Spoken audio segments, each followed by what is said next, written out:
think it's murder? I mean, clearly it's murder. What can I do to help?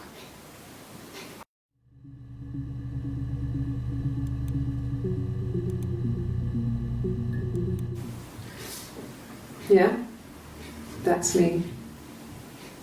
But February, I mean, that was months ago. What's that got to do with Simon's murder?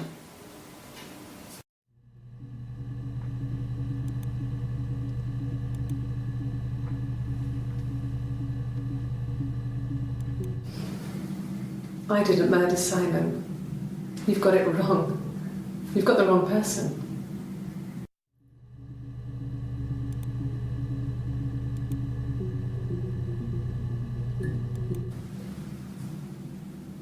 I'd like to speak to a lawyer now. Please. You have no murder weapon. You have nothing. And all these stories we've been telling each other, just that. Stories.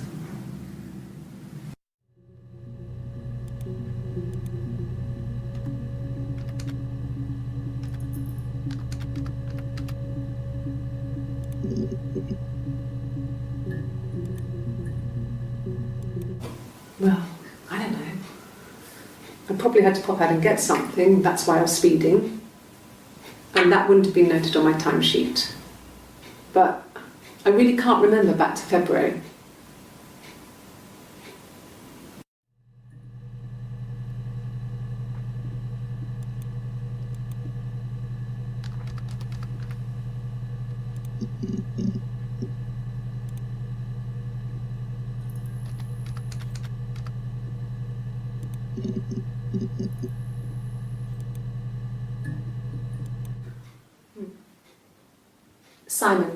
Simon Smith. He works at Ernst Brothers Glass. They do windows, all kinds of glass.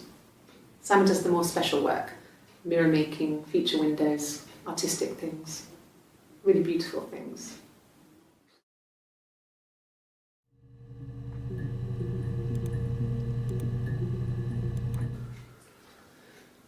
Simon is 6 foot, darkish blonde hair, average build. He's clean shaven. If his beard grows, it goes ginger, so he shaves it. I mean, not that there's anything wrong with ginger hair. I bought a photo. They said a spring photo. This was taken last year on holiday in Rome. It's the best one I have.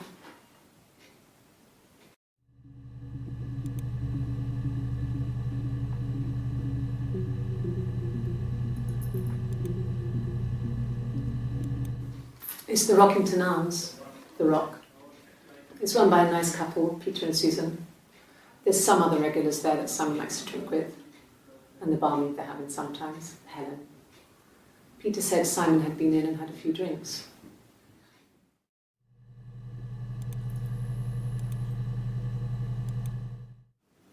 Yes, there's an Amstrad one.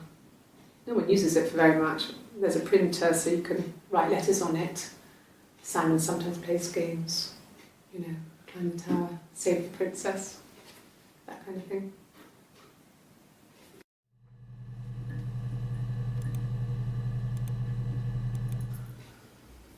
Simon isn't the type to run off or do anything crazy.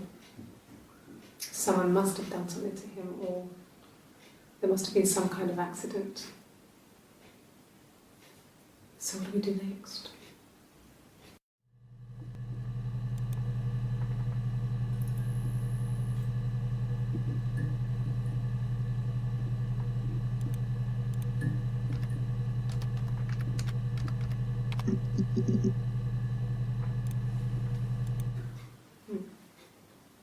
Simon Smith.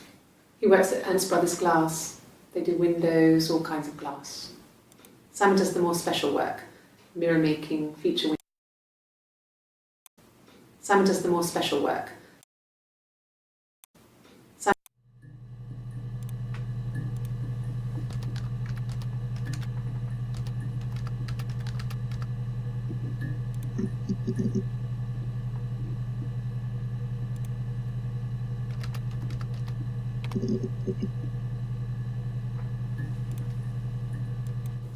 It's the Rockington Arms, the Rock.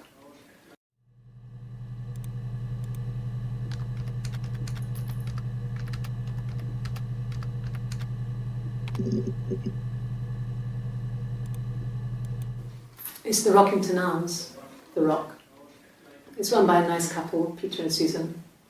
There's some other regulars there that Simon likes to drink with, and the barmaid they're having sometimes, Helen.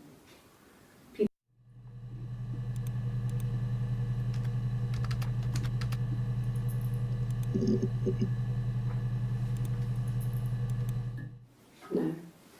I think he spoke to Helen.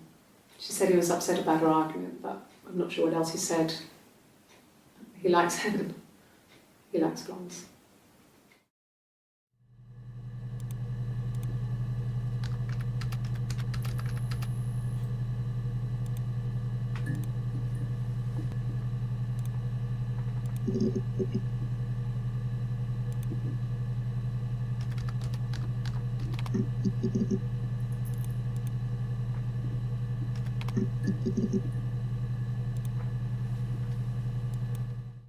No. I think he spoke to Helen. She said he was upset about her argument, but I'm not sure what else he said. He likes Helen. He likes blondes.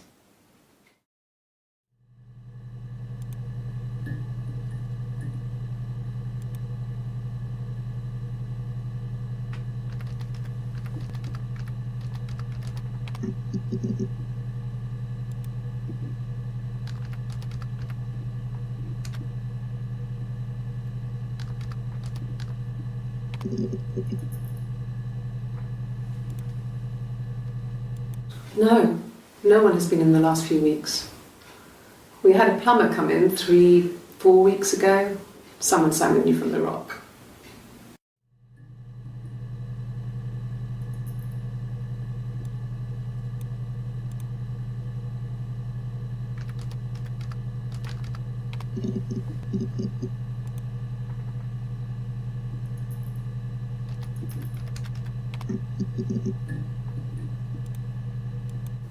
It's the Rockington Arms, the Rock.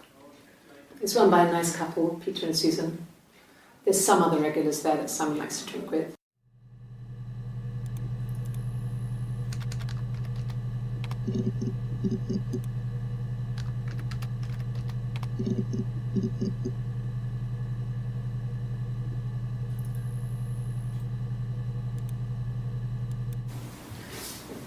Yeah, that's me. But February, that was months ago. What's that got to do with Simon's murder?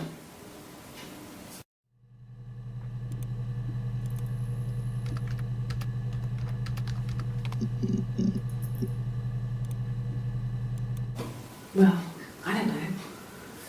I probably had to pop out and get something, that's why I was speeding.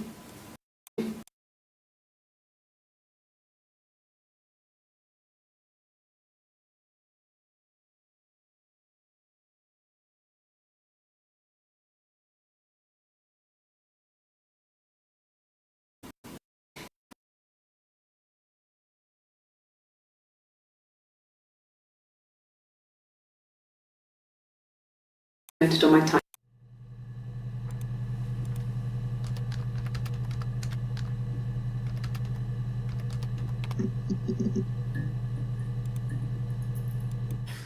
You must be desperate for leads if you're getting hung up over 6-month-old speeding tickets.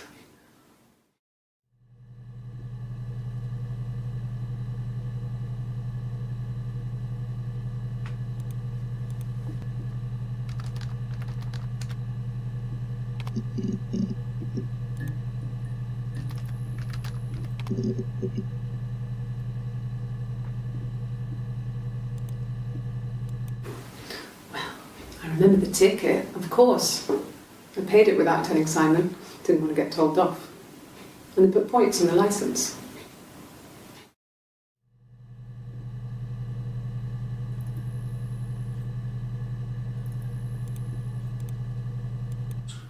He has a wallet, a huge, silly thing, leather, real leather, I think. He packs it full of stuff, business cards, receipts, lottery tickets, always carries it in his back pocket. I think that's why he's got a bad back. Offsets the discs. I haven't seen it, so he must have it on him. He always takes it out of his back pocket before, when he comes in, if he's in the house.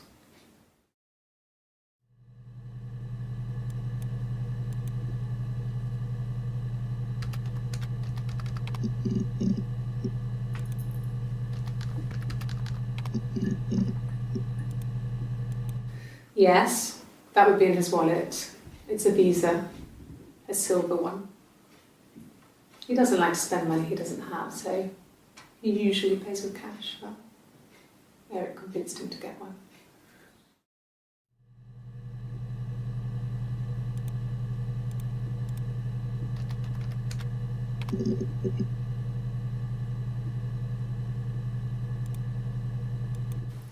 He was wearing a shirt, with a blue turtleneck shirt and jeans. He has a watch. It's a really nice one. That was a gift from his boss, Eric. He had his coat, a long grey duffel coat, like Paddington Bear. He would have taken that with him. It's not in the house.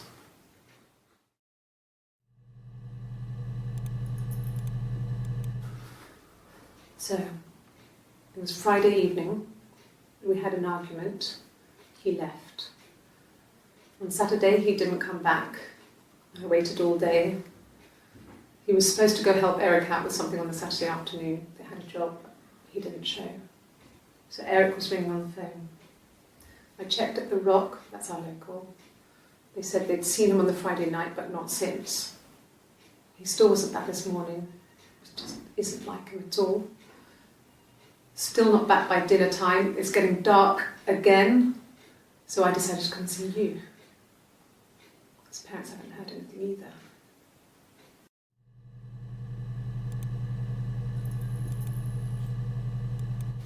Yes, there's a car that we share, a Cavalier, and a van he uses for work. It's owned by Eric, but we look after it. Both of them are there now, parked in the street. I'm not sure about the keys for the van. I can look for you when I get back.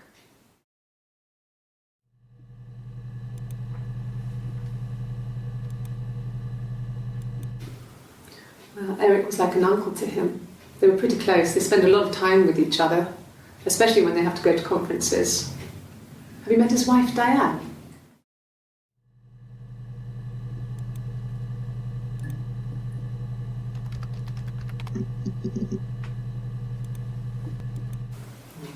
Diane is really nice. She helps out with the glaziers, organises the Christmas party, that sort of thing.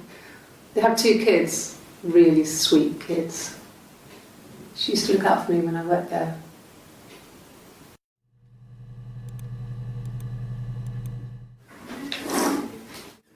Yeah, that's Simon's watch. It was a gift from Eric. He got it this year. It was a wedding anniversary gift. Steel. It would have been Diane who chose it. She has really nice taste. That time. It must eliminate me. I was in Glasgow then.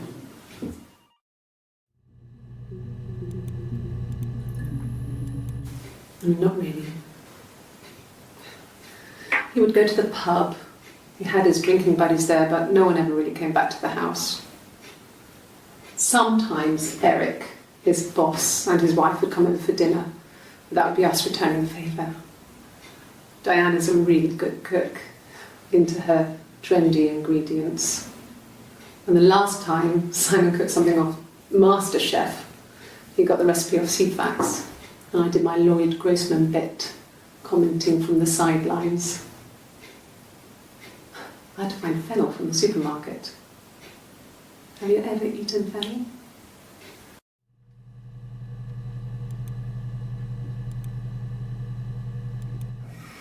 Simon and Eric arguing? No, I can't imagine they'd be arguing. And they get on so well. Unless it was something to do with work. Maybe Simon was being too much of a perfectionist.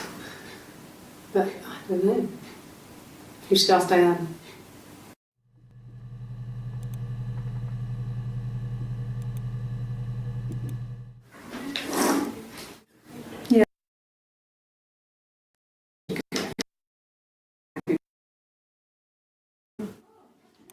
You must eliminate me.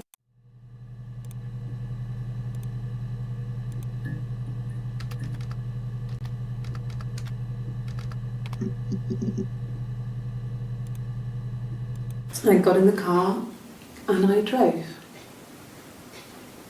I just kept driving north. Just kept going, just wanted to get as far away as I could. When I finally stopped, I was all the way up in Glasgow. I was so tired. I just had to sleep.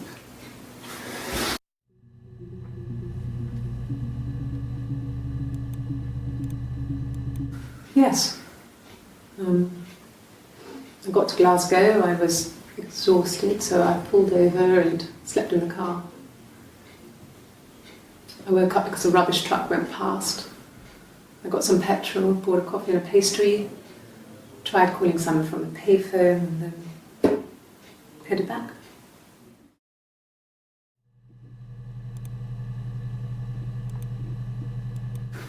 No, I don't think so.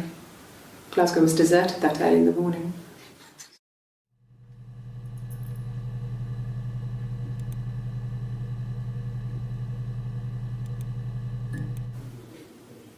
When I arrived in Glasgow, I was exhausted. The streets were empty. I was driving badly. And I hit a taxi.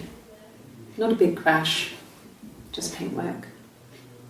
The guy was so pissed off because I didn't have a driving license on me. But when I told him I was pregnant, he made sure I got to the hospital so they could check me out. It was fine. The hospital must have details when I was looked at. There's a scratch on the car.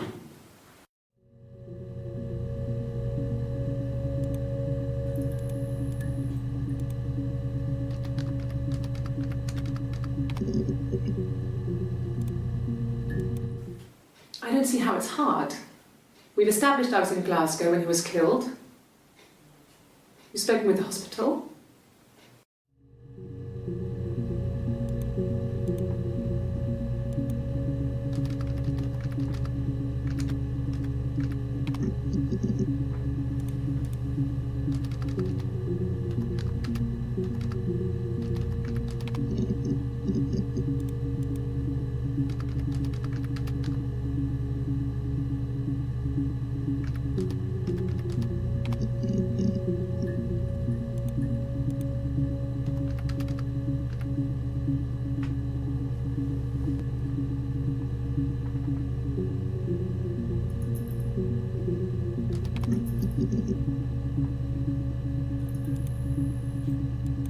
Yes.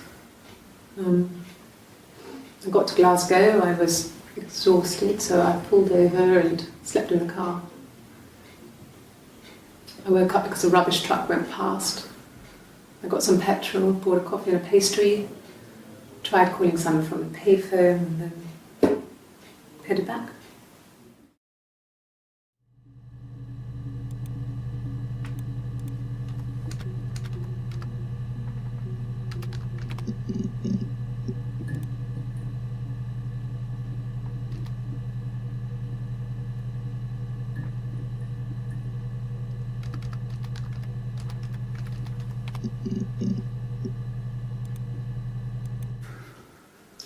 We couldn't afford our own place. Simon dropped out of school, went full-time at the Glaziers.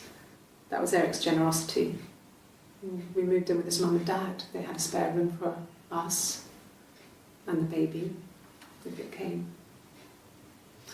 It was a nice change, time to myself, living there for those months, full of hope.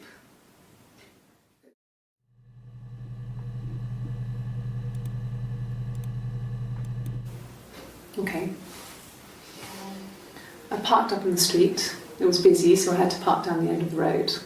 Walked up, knocked on the door, no answer. I took my keys out of my bag and unlocked the door. The main lock was unlocked. You can tell because the key doesn't turn when you try to turn it to the left. I walked in. Simon's coat wasn't on the peg. I couldn't see his shoes in the shoe rack. I shouted out. I walked straight into the kitchen because he usually sits in there to have a cup of tea and read his paper, but he wasn't there. I touched the kettle, it was cold. I looked quickly in the living room, nothing.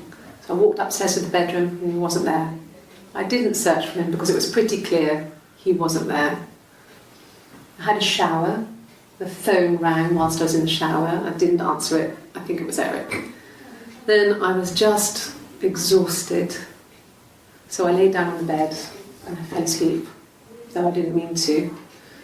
I woke up a couple of hours later and I was surprised to see no one in the bed next to me. And then I remembered where I was and what had happened. That's when Eric called again. This time I spoke to him. Then I called Doug and Eleanor. And then I decided to come and see you. That enough?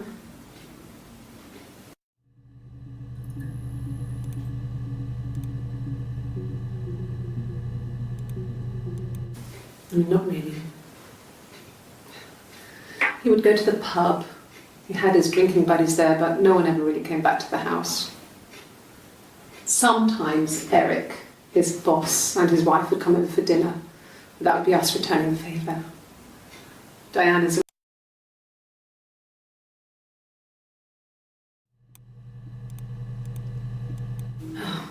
okay. I parked up on the street. It was busy, so I parked down the end of the road. I walked up to the house, I knocked on the door, no answer. I took my keys out of my bag, unlocked the door. The main lock was unlocked. I could tell because the key wouldn't turn when I tried to turn it to the left. I walked in. Simon's coat wasn't on the peg. I couldn't see his shoes on the shoe rack. I shouted out for him. I walked straight into the kitchen. He usually sits in there to have a cup of tea and read his paper. He wasn't there. I touched the kettle. It was cold. I looked quickly into the living room. Nothing. I walked upstairs to the bedroom. He wasn't there. I didn't search for him because it was pretty clear he wasn't there. Then I had a shower. Whilst I was in the shower, the phone rang. I think it was Eric, his boss. I didn't answer it. Then I came out and I was just exhausted. So I lay down on the bed and I fell asleep, but I didn't mean to. I woke up a couple of hours later and I was surprised to see no one in the bed next to me. And then I remembered where I was and what had happened. That's when Eric called again. I spoke to him. Then I called Simon's parents.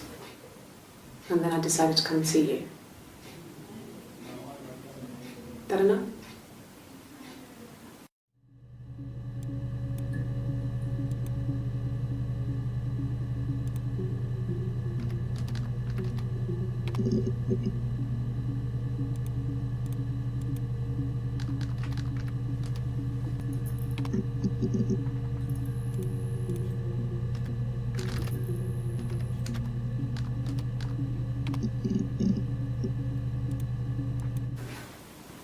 I got pregnant. Both our parents had a big powwow. We weren't even in the room. And they decided we should get married.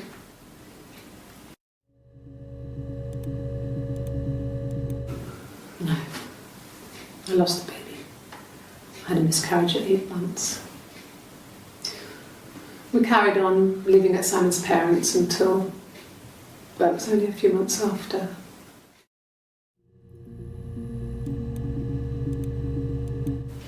Then my parents died. It was the worst year of my life. A miscarriage and then my parents.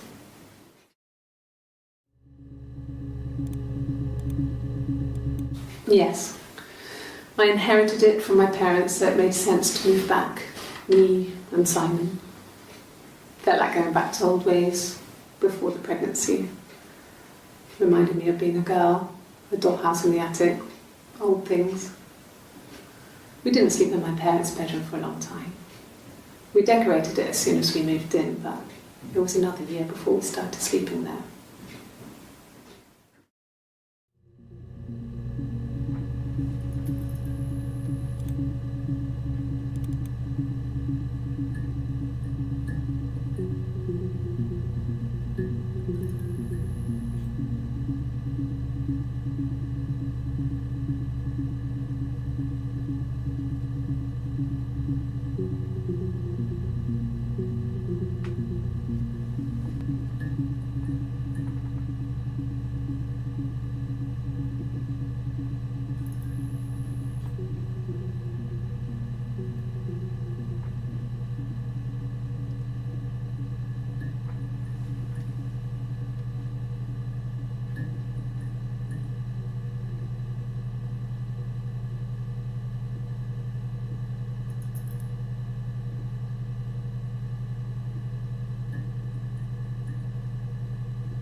It was after dinner.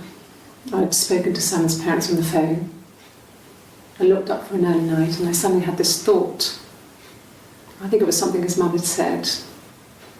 She'd been speaking about old stuff, sad stuff, about when we lived there, about the baby. There's some boxes in the cellar, nursery stuff we never needed and I never had the heart to throw out. And I suddenly remembered that when I'd looked down there the week before, those boxes, that pile was in the wrong place. I went cold all over. I went down there with a torch and went straight to the back, and that's when I saw the bin bags. Pulled them open, saw the body. I screamed and that's when I called the police.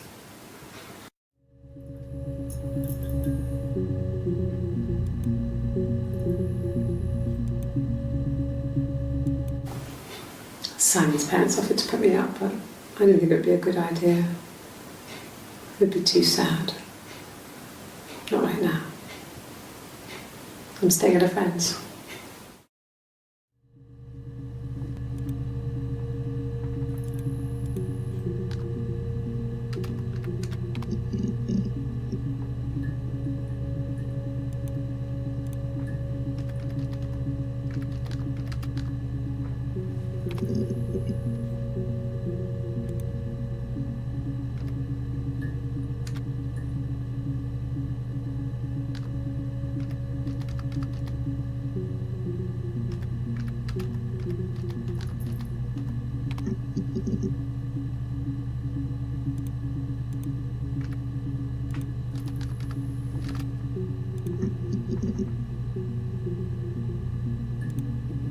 Yeah, I pulled over and slept in the car.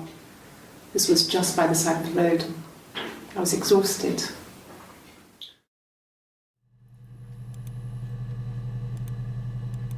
Yes. I got to Glasgow, I was exhausted, so I pulled over and slept in the car. I woke up because a rubbish truck went past. I got some petrol, bought a coffee and a pastry, tried calling someone from the payphone and then headed back.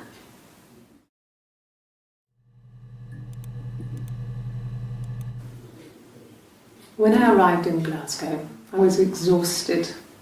The streets were empty. I was driving badly. And I hit a taxi. Not a big crash, just paintwork. The guy was so pissed off because I didn't have a driving license on me. But when I told him I was pregnant, he made sure I got to the hospital so they could check me out. It was fine. The hospital must have details when I was looked at. There's a scratch on the car.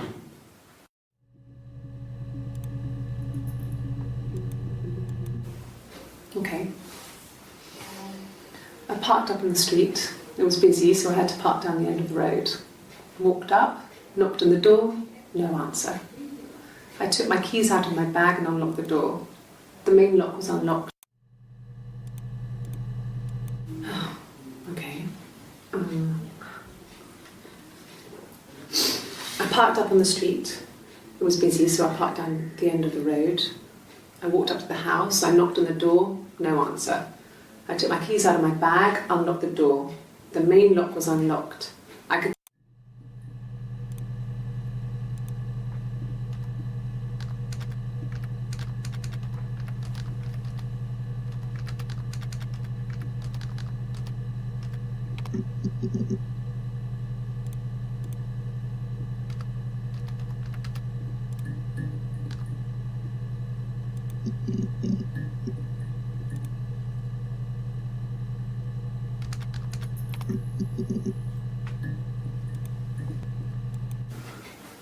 I guess you could call it that, but we were both happy to get married. It was a beautiful wedding.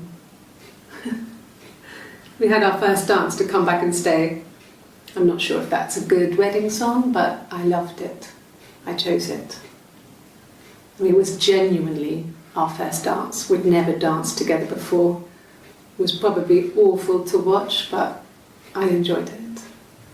It felt like it was just me and Simon for that moment. Just the two of us.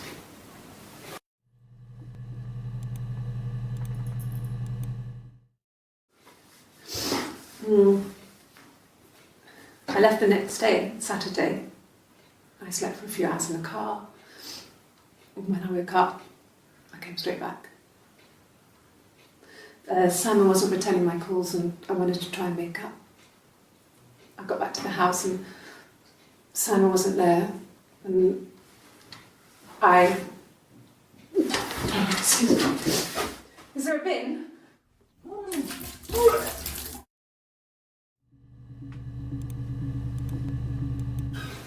I would have been a good mother.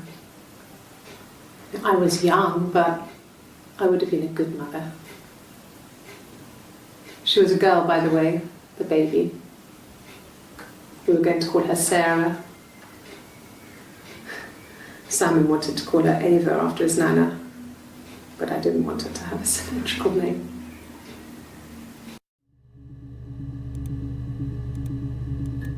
No, it was just me and her. Eve was the name they were going to call their first child. They talked about it and were going to try when he came back. Florence's family had a history of firstborn girls, so they were convinced it was going to be a girl. It's hard to know if this is all true. These are stories I remember, that I read when I was a child. Maybe I misread, maybe I misunderstood. Sometimes it's hard to remember what happened last week.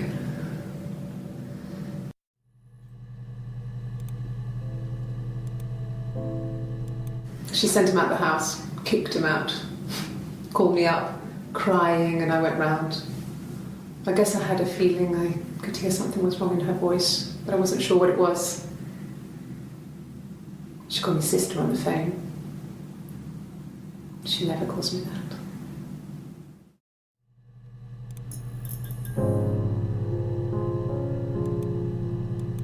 No, it was just me and her. Eve was the name they were going to call their first child.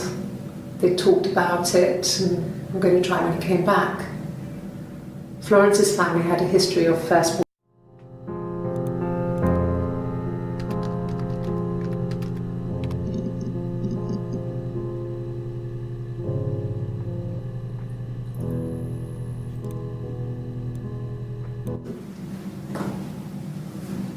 Across the road, where my parents first lived there, was a midwife called Florence. When Hannah was born, I was born at the same time. The midwife was there to help. I'd been throttled by the cord, probably wrapped around my neck by Hannah. The midwife told my mother I was dead, but I wasn't. She wrote all this stuff in a diary. Amazing what people will admit to on paper.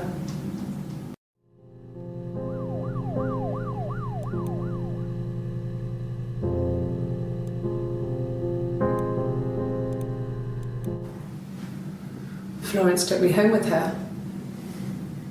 Mother hadn't been expecting twins and had a healthy baby. I guess she was just happy for Florence to clean up. Take away the evidence that this was anything but a happy occasion.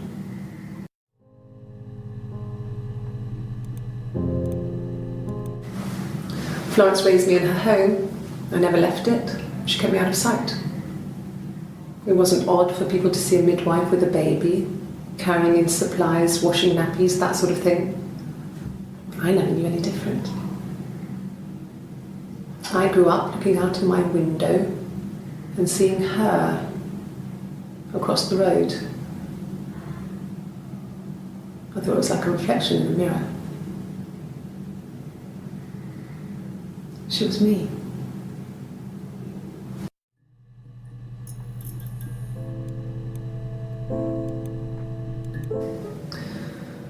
Florence was a warm, kind person, but she was broken, I guess. When I found her diary, I also found a biscuit tin with other stuff in it, older papers, letters, that kind of thing. Her story wasn't there. I never really spoke to her about it. I was far too young to really understand, I guess. I just put it together later, once I was older. She had loved children, planned to have a large family, but her husband died in the war. And that was back when you married for life. She never felt like she could marry again. Isn't that strange? She was a widow from her 20s. But, I mean, I guess it was different then. You know, you married for life and she felt she could never marry again. I guess it was harder, a war widow. One of the dead. I don't know, maybe there was more to it than that. I don't really know.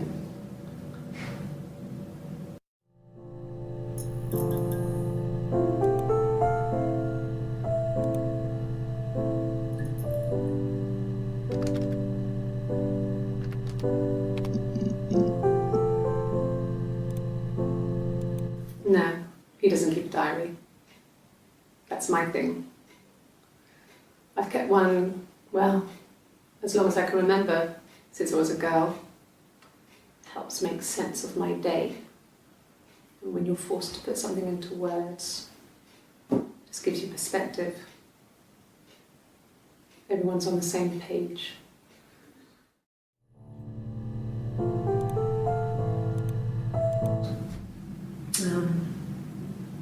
When I was 8, Mother died. She slipped down the stairs. It was an accident. I had read a diary at that point and I knew she wasn't my real mother. So I burned the diary that day and I left. Walked out and across the street.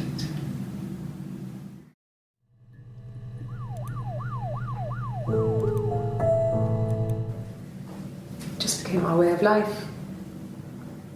We would swap places and take it in turns to do things. And we were very careful.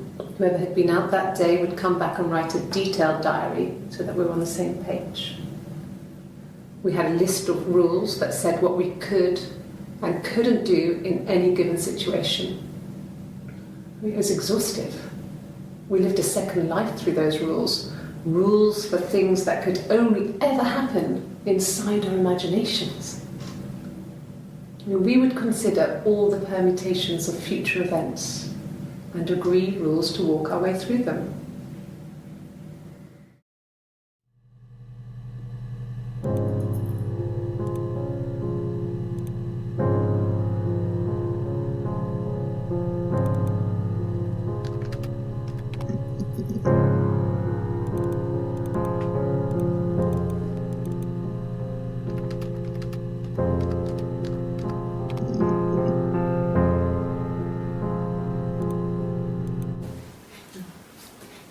It's Rapunzel.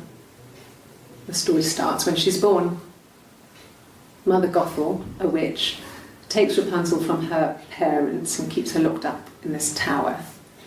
Rapunzel gets pregnant by the prince, and Mother Gothel is furious, so she cuts off her hair and throws it. Actually, her hair's already short here, so that's already happened. So she throws her into the wilderness, and Rapunzel is reunited with the prince, who's blind, but she kills him with her tears, and so it's a happy ending. Is that too much?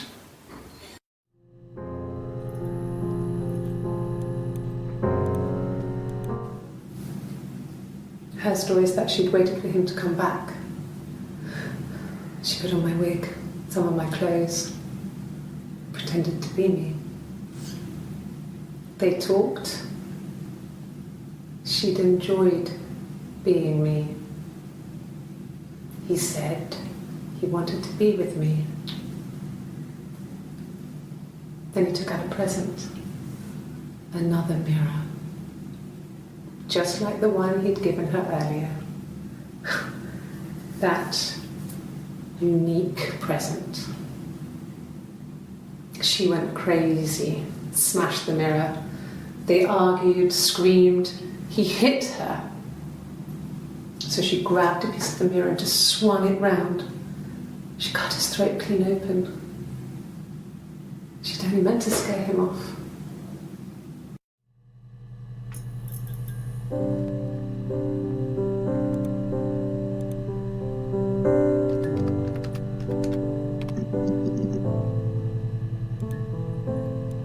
My name is Hannah. H-A-N-N-A-H. It's a palindrome. It reads the same backwards as forwards. It doesn't work if you mirror it though, it's not quite symmetrical, but well, I mean, you get the idea. Sorry. Hannah Smith, I live at 31 Gladstone Street.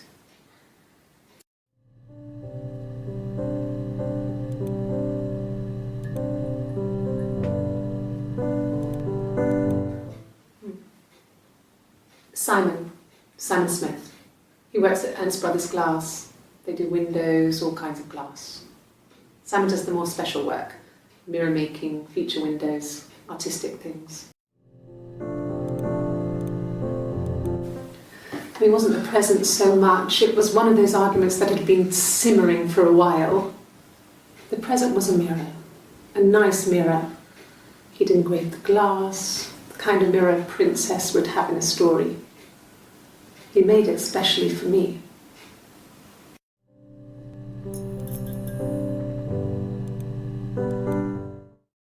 The mirror. I can't remember. I put it somewhere safe.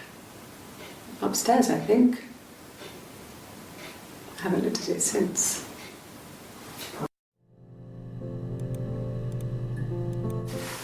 Silverleaf? No. He normally silvers them properly. This mirror, it's supposed to look antique. The reflection isn't as good. It's the perfect mirror for someone who doesn't like to look at their own reflection.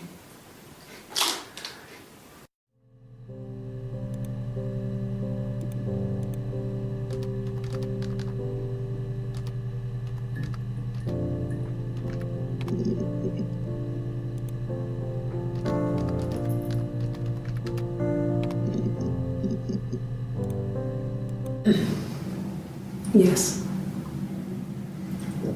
The first time we saw each other, it was strange. We both realised at the same moment, I think. We must have seen each other before, but there was this instant when we first realised it wasn't a reflection. The reflection was staring back. I think I was 5. It was my birthday. My reflection was wearing a party hat and waving. I knew what party hats were from books. And it suddenly occurred to me, today must be my birthday. I waved back and we just spent ages waving at each other and copying each other's movements.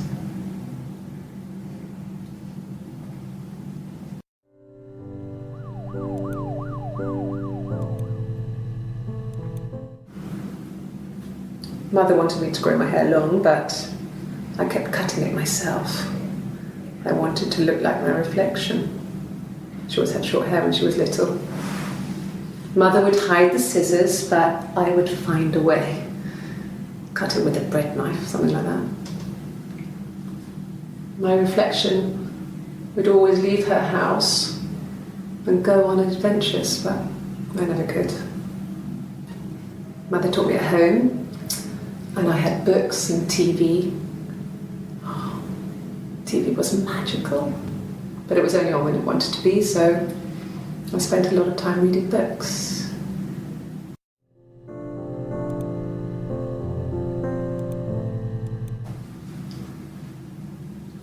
I wanted to see my reflection. I thought that if I touched her, something would happen.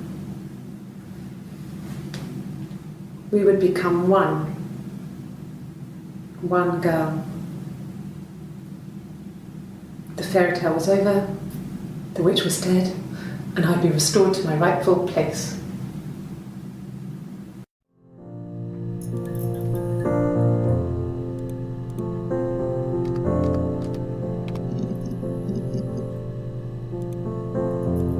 No. The parents decided there would be a wedding, and after the wedding, Hannah moved in with his parents. There was no way I could follow, so we were separated again. I stayed in the attic. It was hard. It was like I suddenly didn't exist. I would sneak out, but in case anyone recognized me, I started wearing a wig. Hannah and I would meet up in the park. I was trying to get pregnant, but I couldn't. I couldn't do it with anyone we knew, so it was sex with strangers, drunk guys I'd met in clubs, in parks and alleyways. I was 17. It felt like I was being punished. But it was Hannah who had betrayed us. I had to stop when one of the guys gave me an STD.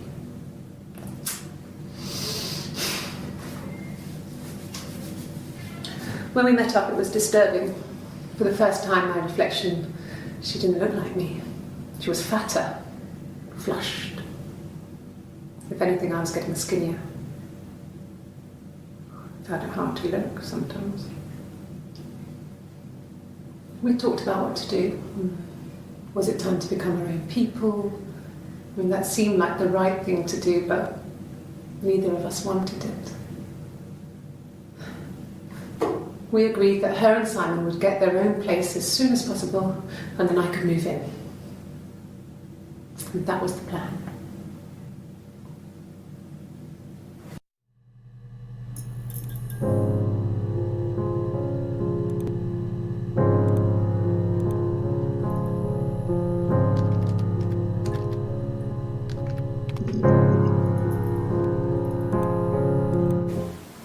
Yes, I'm fine. I won't be sick again. This happens some days. I'm pregnant. It's morning sickness.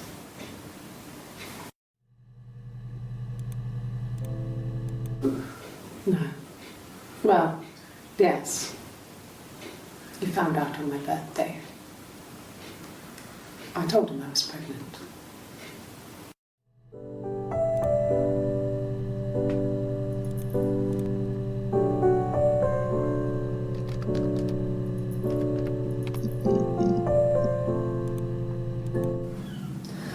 Hannah was so smitten with Simon. She started getting jealous, didn't want to share. Even the first date, we went to see Tom Cruise at the Old Odeon. We both went, kept changing places in the toilet.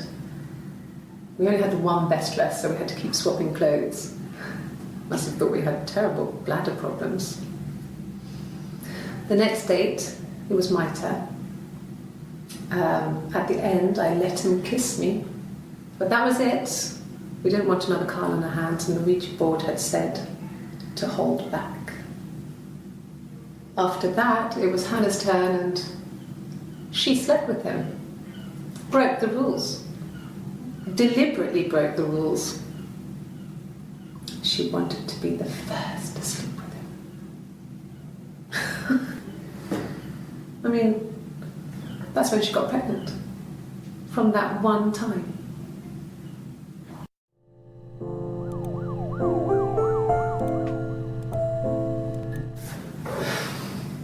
I think it was that time, the first time at the house, in his bed, that I got pregnant.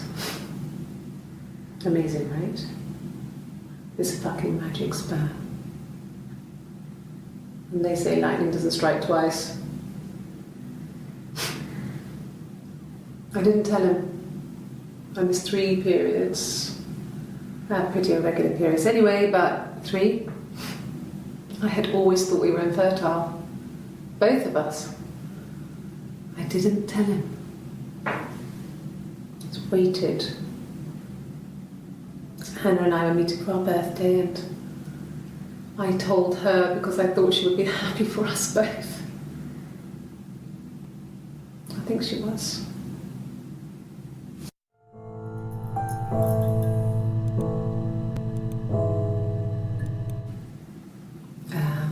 When she went home, Simon had a birthday tea waiting. Afterwards, she told Simon about me, told him I was pregnant. She wanted me to move in with them, this sister he didn't know she had. She knew that instant. The look on his face. She knew.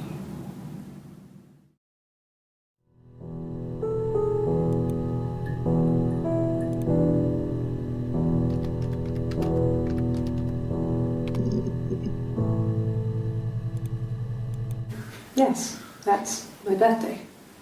Not one of the big ones, but I guess you can see that.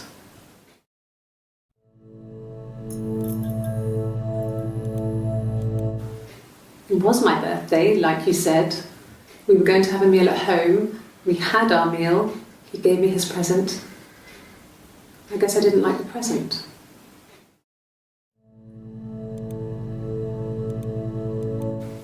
From when I woke up. Okay. I woke up. Simon was already up, and he made me birthday breakfast of eggs Benedict. We both had to go to work, so we saved presents till later. I got to work, had some birthday cake, children sang me happy birthday. Then I came home. The birthday meal was a takeaway, and Simon gave me his present, which I didn't mind. And after that, we talked about the baby. It turned into a big argument. Simon left. I was furious. I wanted to get as far away as I could and get some space to think. So I left.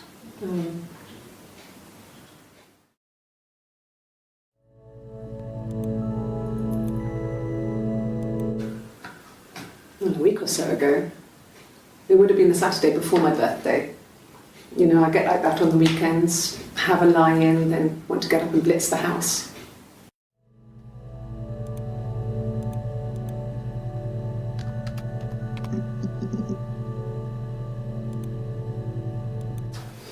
A police station. Yeah, when I was young, we ran away on my birthday. Bob Dylan was playing in London, and we thought we could break into his tour bus and have him take us with him. The taxi driver we paid to drop us off, I mean, we'd saved money, pinched a bit here and there to pay for the fare.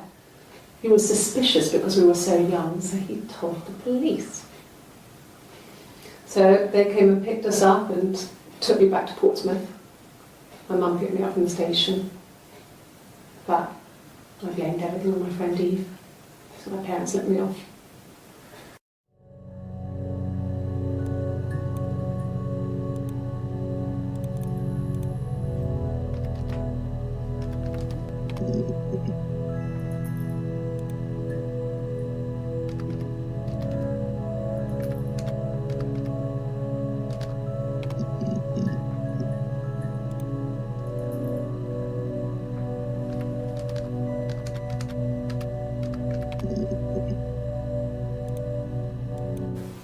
No cat. My parents had a cat before they died called Domino. It was this little black thing with white dots. And we never did anything about the cat flap, but if you were thin, you could maybe squeeze through it.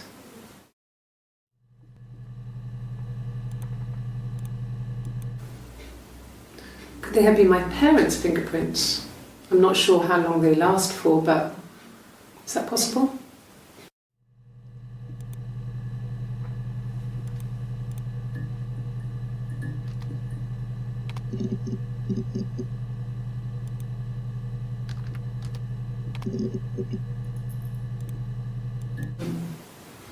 No, they were shut. Most of the windows were really hard to open anyway. They're stifling in summer. They were painted over by my dad. Could have left a door open accidentally. Or there's a cat flap in the back door.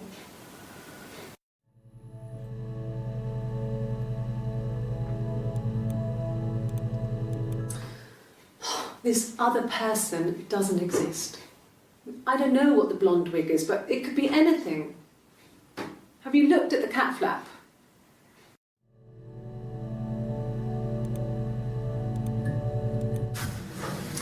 When we weren't together, we'd send secret messages by tapping out a code that we'd learned from a book, the knock code. Something prisoners of war would use. We'd tap them out on radiator pipes or the attic floor.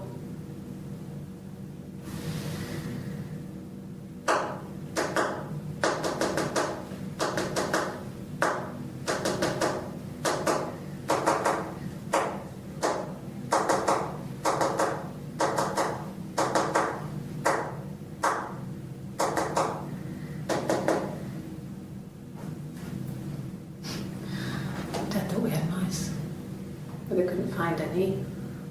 Bought a cat anyway.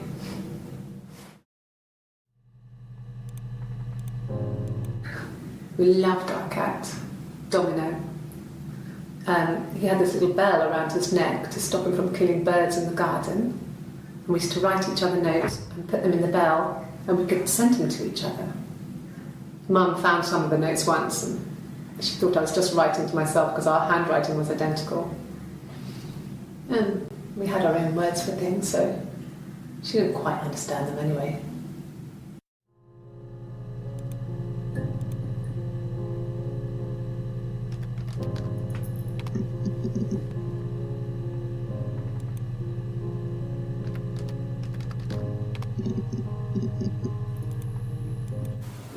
Okay.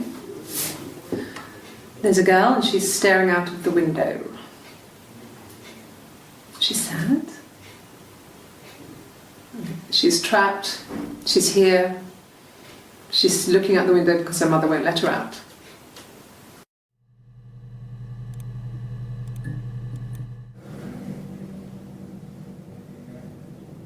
My mother called me Eve.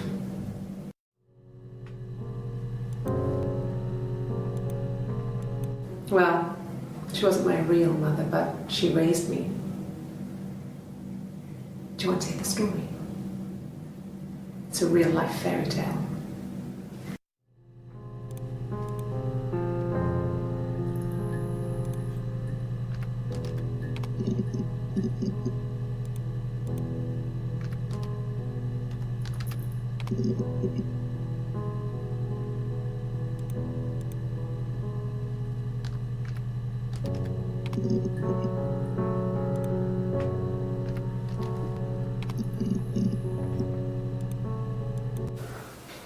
Well, my friend Eve. I mean, she was a friend from when I was a kid, and she was always more popular with the boys, and I used to hate her for it. I mean, really hate her sometimes.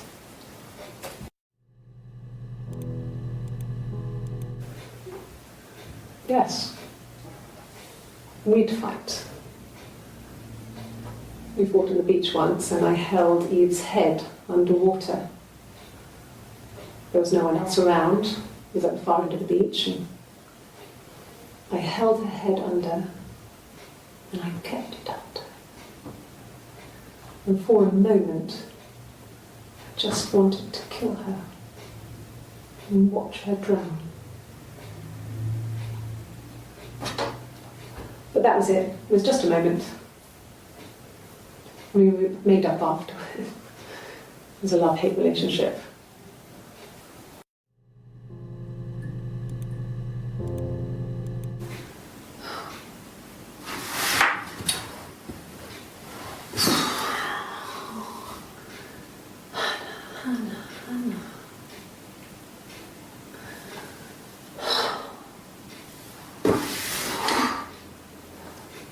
What are you doing talking about Eve?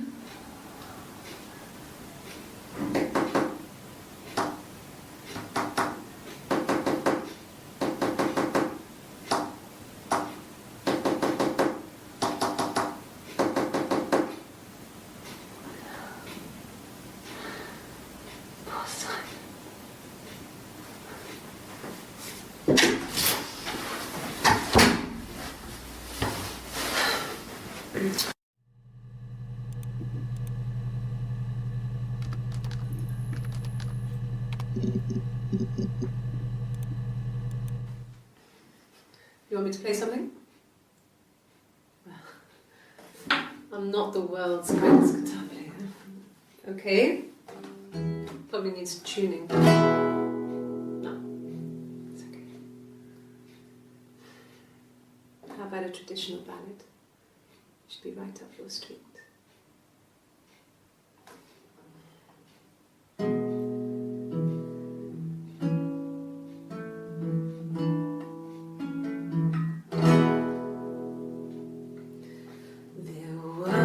Two sisters came walking by the sea. Oh, the wind and the rain. The eldest one pushed the other one in. Oh, the dreadful wind and rain.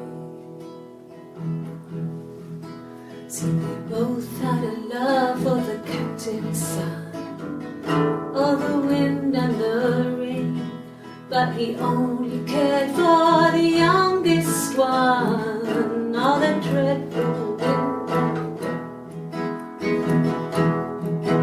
Oh, the eldest envied her sister fair. Oh, the wind and the rain, with a pretty little face and her long blonde hair. Oh, the dreadful wind and rain. She pushed her in and held her down. Oh, the wind and the rain watched her as she slowly drowned. Oh, the dreadful wind and rain. Oh, she floated up and she floated down. Oh, the wind and the rain floated till a ship came by. Oh, the dreadful wind. Out comes the captain's son. Oh, the wind and the rain. Father dear, here swims and swan. Oh, the dreadful wind and rain. And then it gets really weird, so I think that's a good place to stop.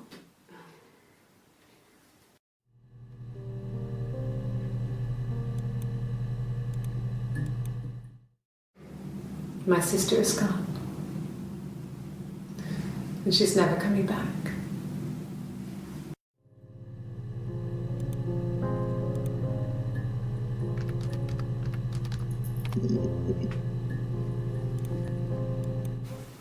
Could the hairs have come from somewhere else? I mean, could they... We have a lot of dolls in the attic. There's a Rapunzel doll with long blonde hair. Could they have come from there?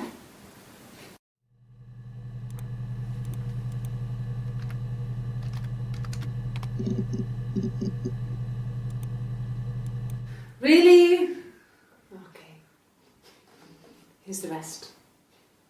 Oh, they laid a body on the dock to dry. Oh, the wind and the rain, till a fiddler with a fiddle came walking by. Oh, the dreadful wind and rain. And he made a fiddle bow of her long hair.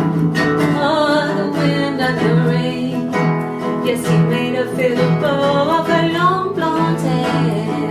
Oh, the dreadful wind and rain. And he made fiddle pegs of her finger bows.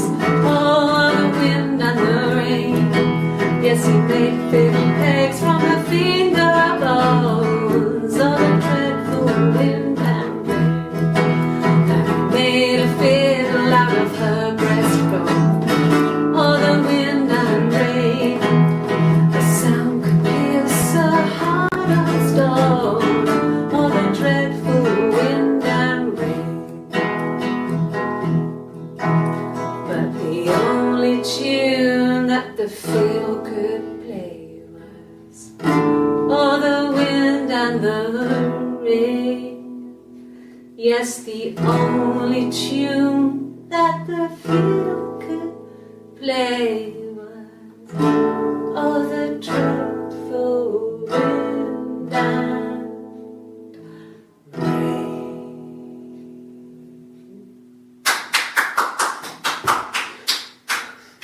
anything you sing may be used as evidence against you.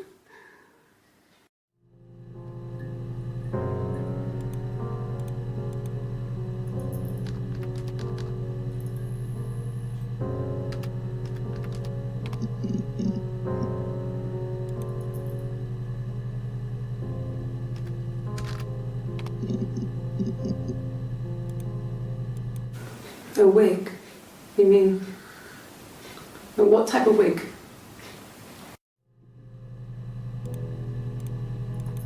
No, I've never worn a wig. What kind of wig?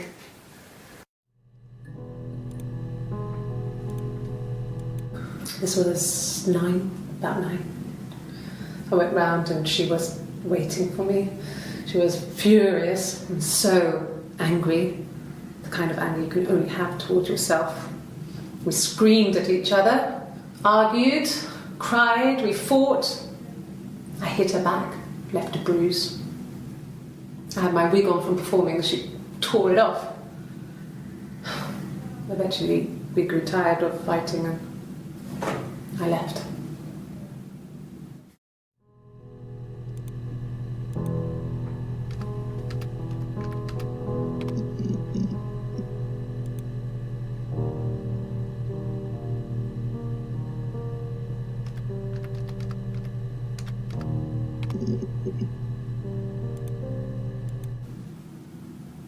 She was sat behind him.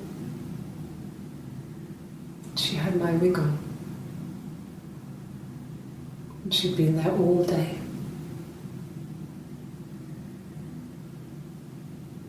And she had blood on her.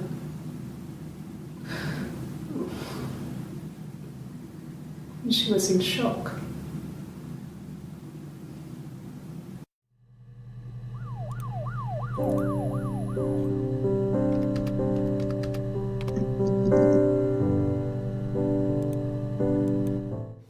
Okay.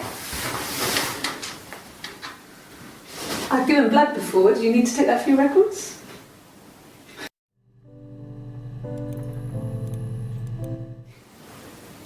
Nothing like this has ever happened to me before. The blood. It's probably the worst thing that's ever happened to me.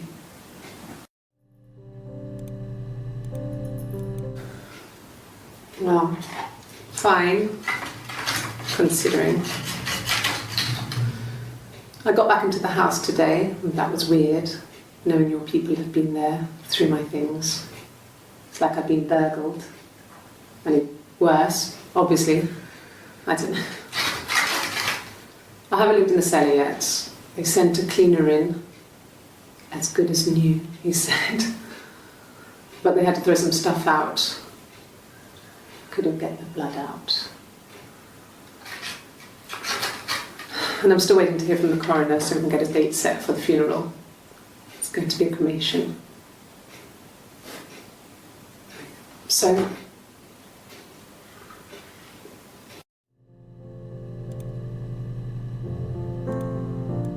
like I said before, it was 3, something like that. I walked in, saw Simon. He was on the floor of the living room. His throat had been cut. There was a lot of blood.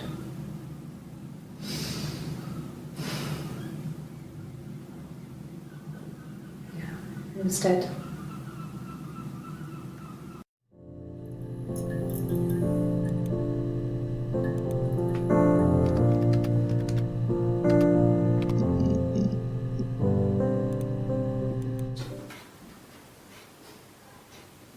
His body did not real. And his throat. It looked like his throat had been cut.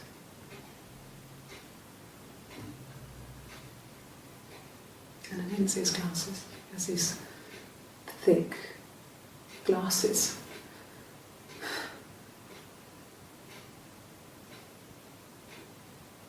He doesn't always wear.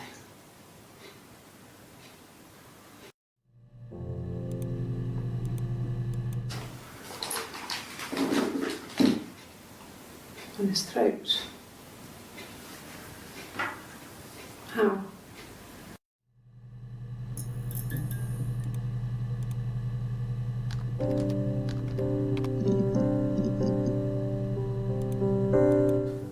No, he doesn't have any tattoos. He has a scar down here near his stomach, past his hip. Cut himself with some glass. That was before, a long time ago. He looks just like the photo. He's not got his glasses on here though. He takes them off for the camera. But he needs them to see properly, you know. He has to read a newspaper or a menu in a restaurant. Not books so much, or watching TV. He likes TV.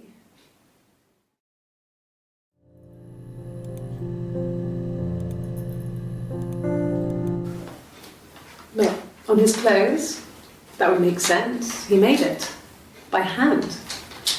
I mean, he brushes the silver onto the glass. That's not how they make mirrors these days. I mean, he made the mirror and he gave it to me.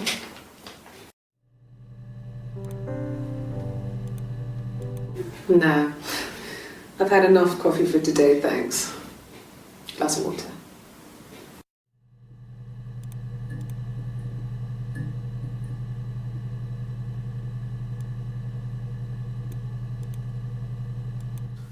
No, he doesn't have any tattoos.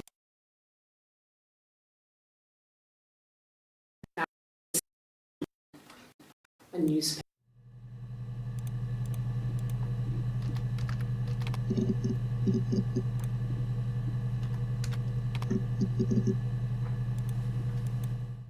Yes, I read a lot as a child and watched lots of TV. Then the doll's house we had, we still have in the attic. It's kind of a fairy castle. We used to play out there and make up our own stories.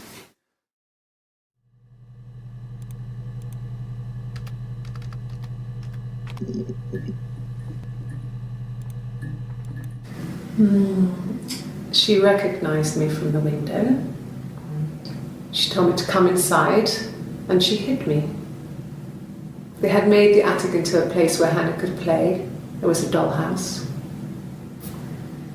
She hid me up there. No one else ever went into the attic. It was her place.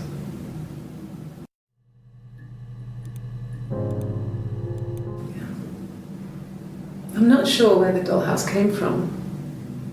I don't know if it was given to them or they inherited it. I mean, they wouldn't have had the money to buy it. It was so huge. It must have been taken up to the attic in parts and then reassembled up there. It's a beautiful thing.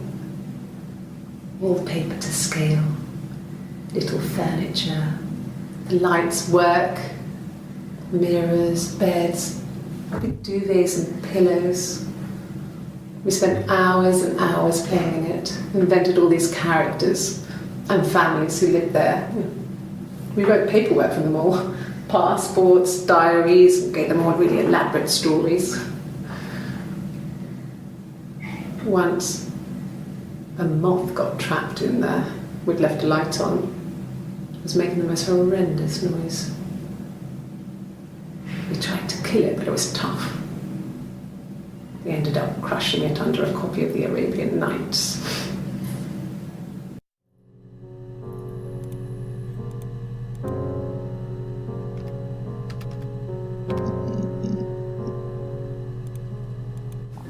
Mum and Dad had never had any reason to notice.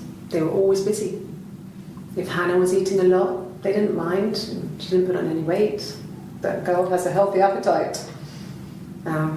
If they heard us talking in the attic, they just thought it was Hannah playing one of her games, and that Eve was our imaginary friend.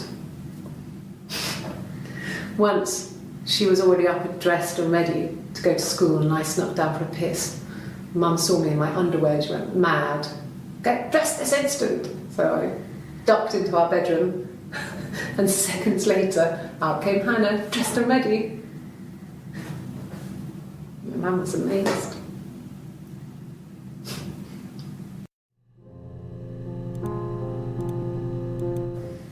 There were always princes and princesses. They were the special people, more important than the other characters in their stories. We knew we were like that. Twins. Magical. We were the princesses. We had a poster of Princess Diana from the newspaper up in our attic. Had pride of place. And underneath we used to put all our special things. When her engagement was announced, we were obsessed with everything she did. And later, when her life went so bad, we felt for her. Her divorce last year just kind of drew a line under things.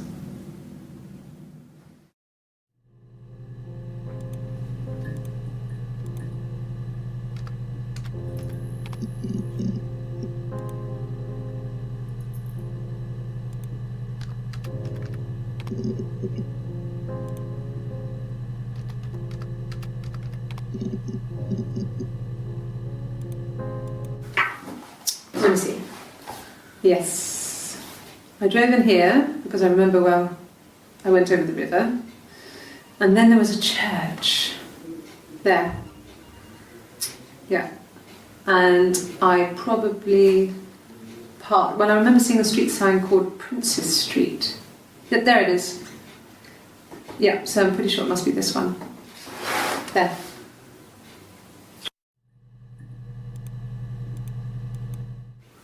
I don't know if anyone really changes. You just become more yourself. Simon was my prince, and that hasn't changed. And the Glaziers. I worked there some weekends, and Simon had a part-time job there too. That was Eric's generosity. He was always good at helping out other people's children. Simon was quiet, more thoughtful than the other boys. Even then, he had a sense of craftsmanship. Wasn't always rushing stuff. Boys that age are just running around like headless chickens most of the time. You know? Plus, he had that look. He looked like a fairy tale prince from one of my books.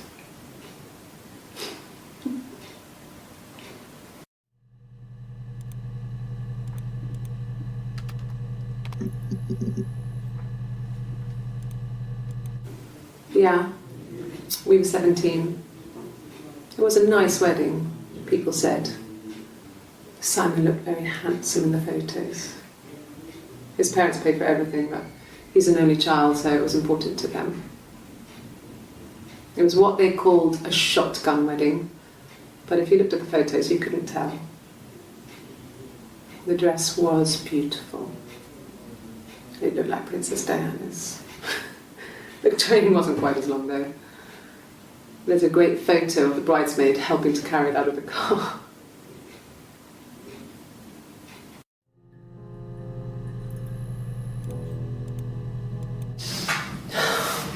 We were obsessed with fairy tales.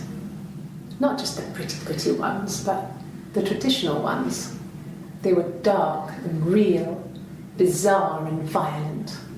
Felt like life. We had this huge old book that I think Mum must have bought from a library sale. The illustrations had thin tracing paper over them to protect them. They were in colour, shiny plates. At the front of the book was an index of illustrations. We read that more than the actual stories. We'd read aloud the captions and flip between the pictures.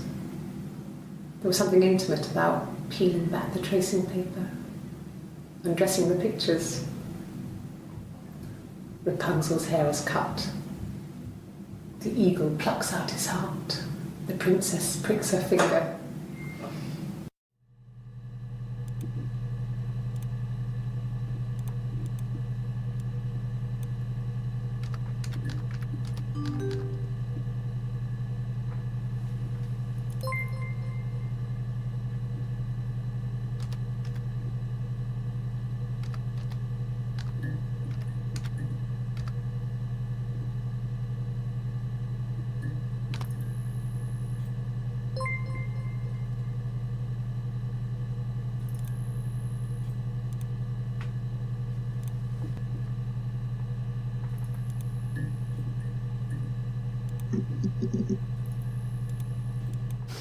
We spent the wedding night in a hotel in Brighton.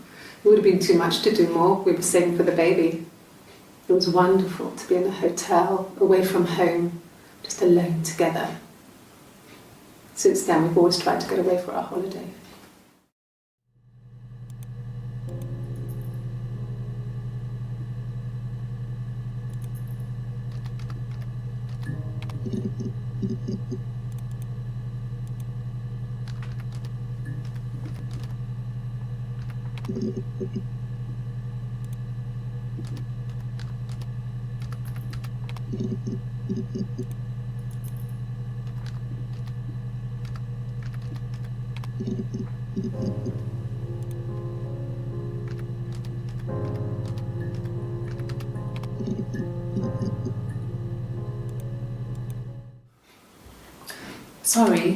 Sorry.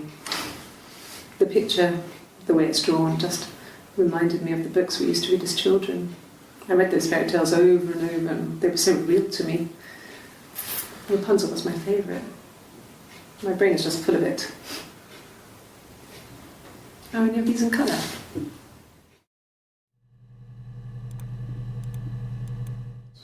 Did I pass? Sorry, I messed it up with all that Rapunzel stuff. Do you need me to do that card again?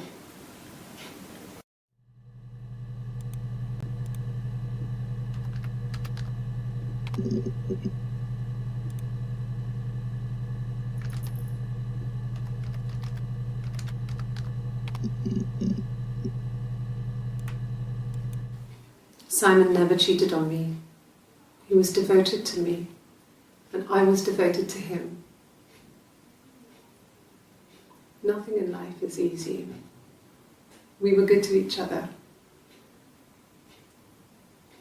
Life isn't a fairy tale. You do what you can.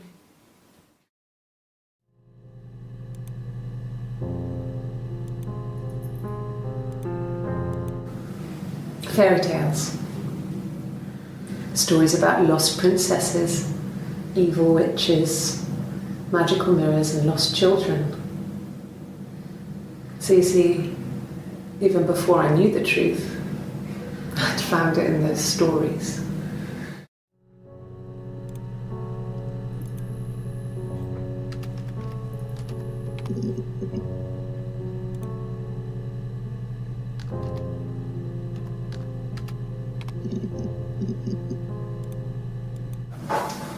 When beautiful people died, we always felt like it was a sign.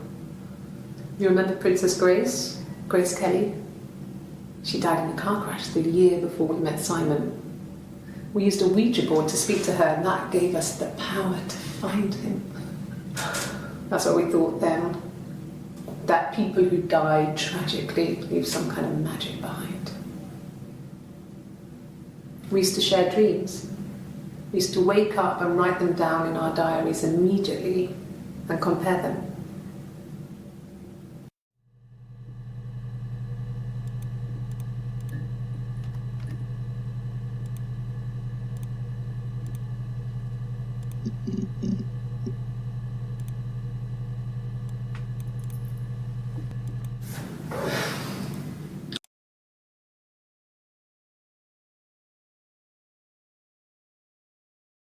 And there's 3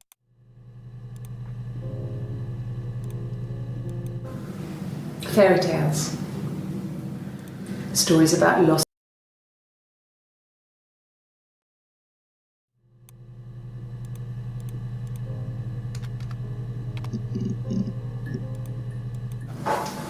when beautiful people died, we always, and that gave us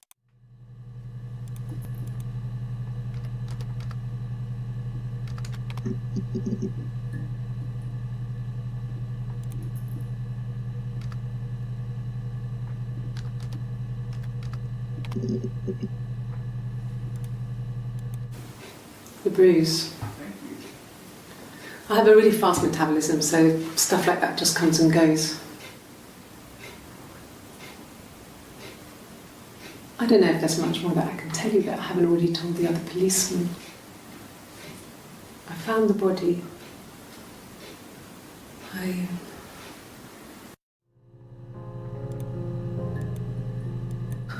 Can you imagine? I tried. I tried to get pregnant too, but it didn't happen. I slept with so many boys, men. My body refused. I think my period stopped because hers had. I was pretty ill. I mean, how could we stay the same now? Felt like Hannah had really fucked things up. Set us down separate paths. We had become different. I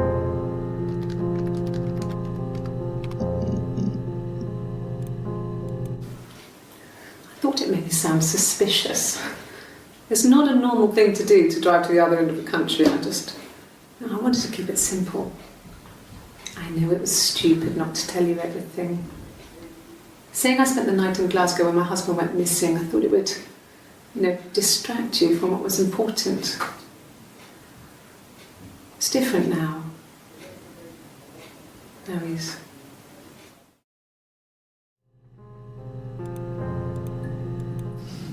Differences? She's a better driver than me. She passed the test for us. I tried to take it and nearly crashed the car. Learned that you can't rely on confidence to get you through everything. She is the shy one. She was especially shy around boys. If Hannah liked a boy, I would have to pursue him. It was that way with Carl. Hannah met him first. She had such a crush. I let him take my virginity after a night that his band had played at. It got difficult. When I was with Carl, we would have sex, but Hannah couldn't let him see she was a virgin. She had lots of excuses. After a while, we decided that I should take Hannah's virginity. It's not that different to a bruise, pulling a tooth, a graze. We used a hairbrush. After that, we took it in turns, though. I was always the one who seduced the boys. Until Simon.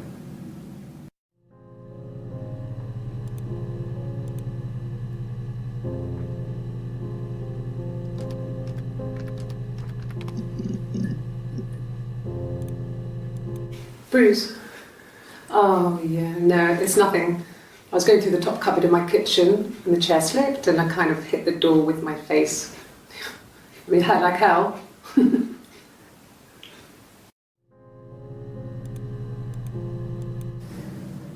If one of us got hurt, the other one would have to be hurt too. A grazed knee, a bruise. When I lost my tooth first, we had to pull out Hannah's to match. Once, I slept with a boy who was seeing another girl. The girlfriend came up to Hannah the next day and punched her in the face. Gave her a huge black eye. That night, she had to do the same to me. But she almost went too far. I couldn't see out of that eye for days. She snuck frozen peas up for me from the kitchen. So much of our bodies was synchronised anyway. We started our period on the same day. All our childhood diseases, stomach bugs, nits.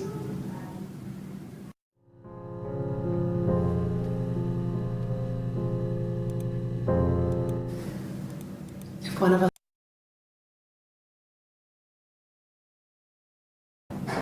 had to do, I couldn't see out of that.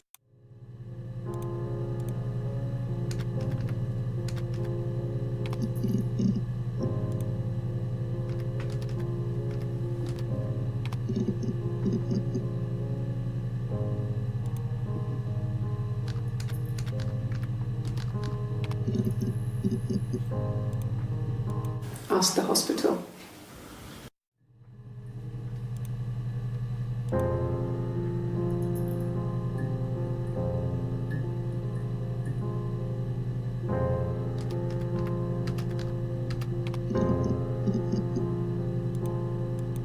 A mobile phone? Yeah.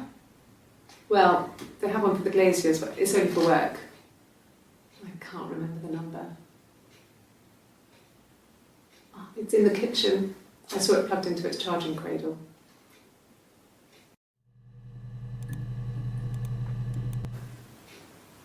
No.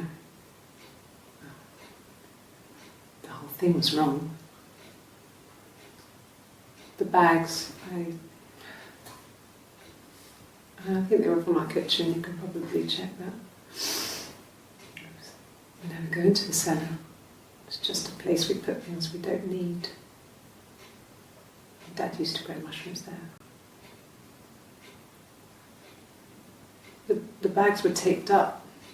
I think it was parcel tape, but I think it was ours.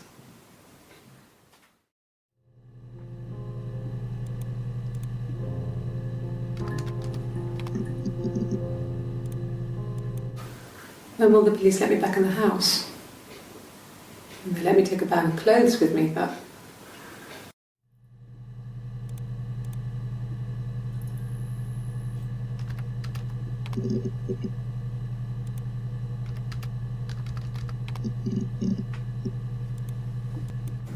it happened very quickly. We hardly had to talk to each other. We agreed almost silently. The baby was what mattered. We'd help each other. We cleaned up. We bagged up the broken mirror, her clothes. They're gone. We took him down to the cellar. We knew we had an alibi, and we wanted the body to be found later. We wanted to have suspicion on us, so we could then disprove it, rather than have it linger. Better to keep the body in the house than risk being seen with it. The watch, that was my touch, to make sure the alibi stuck.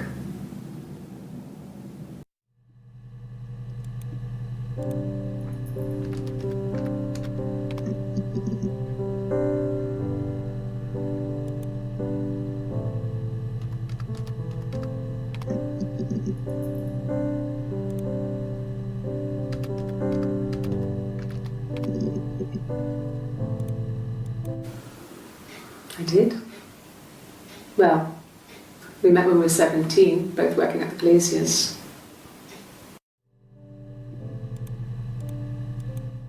No, everyone loved Simon. He's a Glazier, he doesn't have much money.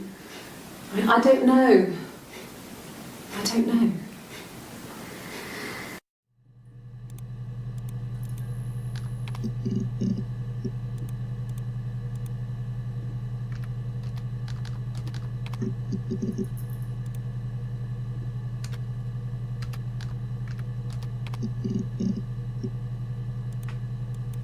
Sure, I think.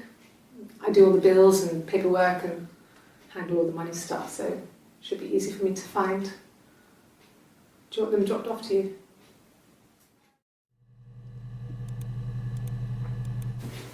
If you put me on You've Been Framed, I want the money.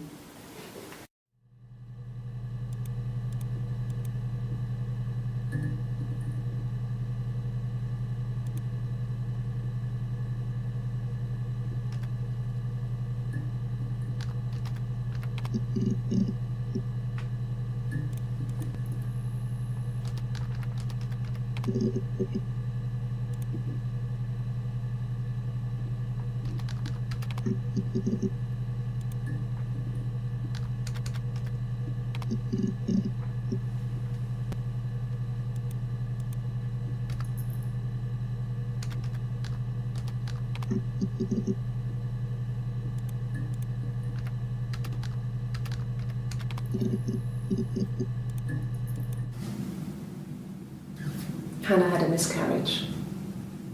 This was late in the pregnancy and it left her infertile. Felt like the universe had corrected its course. We were aligned again. But Hannah and Simon were still living with his parents. They were married. Simon had a job at the Glaziers now. Eric had given him a full-time position after he left school. And then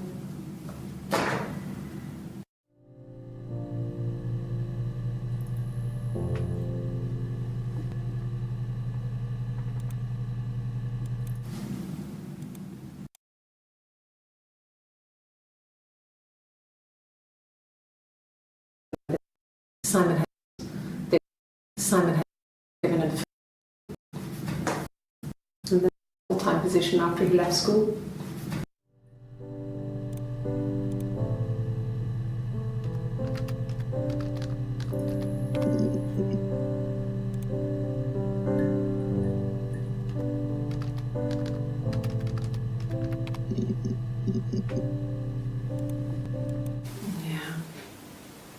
They'd gone to bed feeling ill, thinking it was flu or something. The neighbour called me, I had to use my key to let them in. We found them dead in their bed. And they'd been there for days, no one had noticed. Just awful.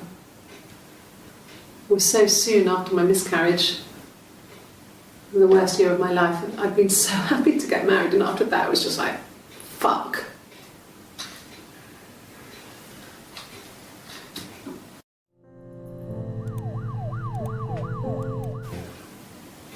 Yeah. I mean, I was infertile. Thought I was. They told me I was infertile after the miscarriage because of complications.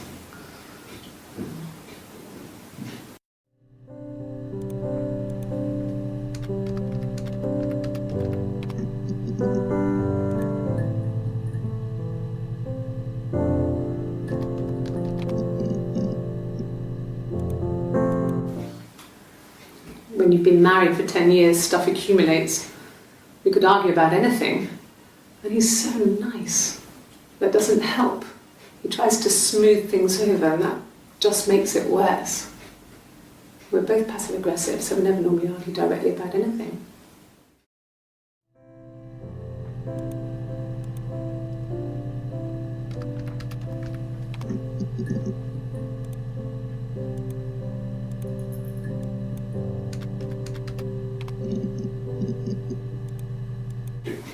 God, I don't know. I mean, I guess The Rock. You've spoken to everyone there. Someone must have seen where he went. I don't know. So many things could have gone wrong.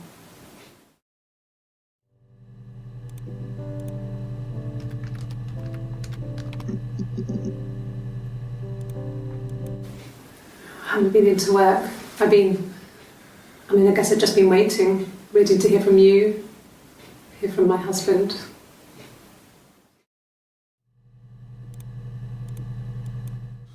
When you suspect someone of murdering their husband.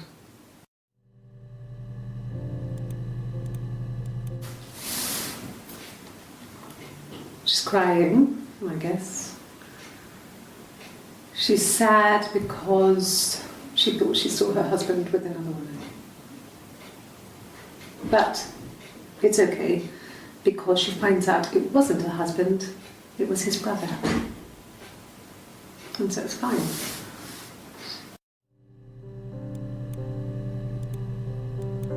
It was supposed to be a secret. Just because Simon is dead doesn't mean I have to give up all his secrets. It doesn't have anything to do with what happened to Simon. No one murdered my husband because he cheated his expenses for a romantic weekend in Oxford.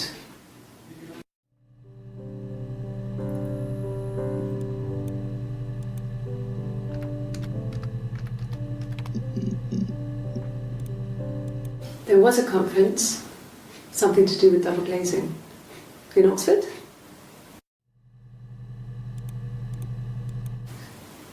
Are you sure? What would he be doing in Oxford if there was no conference? I remember calling him.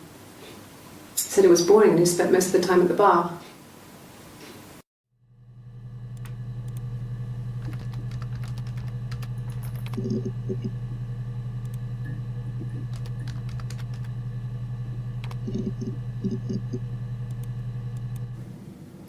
Mum and Dad never knew what was going on and got so good at it. were so in sync that would use each other to cheat. If one of us had a hangover, the other one would go to school. Whoever was best at a subject would sit the exam. There were lots of differences between us. Some things one is better than the other at.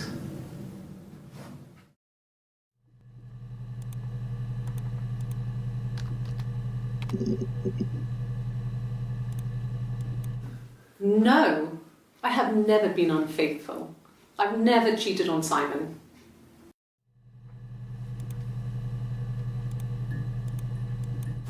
Have I ever cheated on Simon? You asked that question yesterday.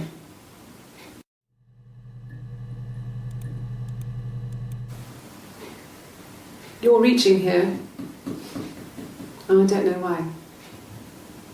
No, I've never cheated on anyone. I've never taken anything from anyone. Simon is dead. But I have my baby to care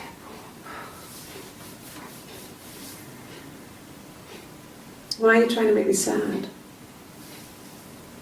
Why are you so obsessed with sex and affairs? You cheated on your wife. Is this your thing?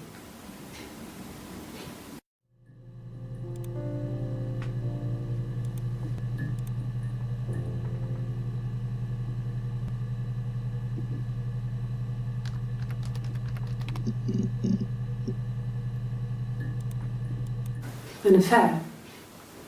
Simon wasn't having an affair.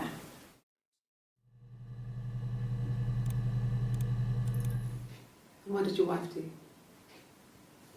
She didn't kill you. You think I killed Simon because he was having an affair?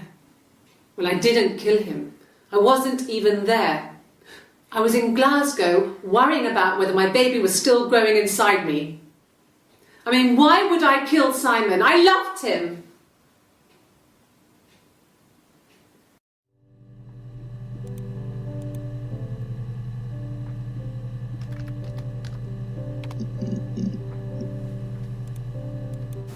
Yes. It was a shock to him. I mean, we never thought it was possible. I don't know what he... I mean, I hadn't decided whether to keep the baby. I wasn't really ready to talk to him about it.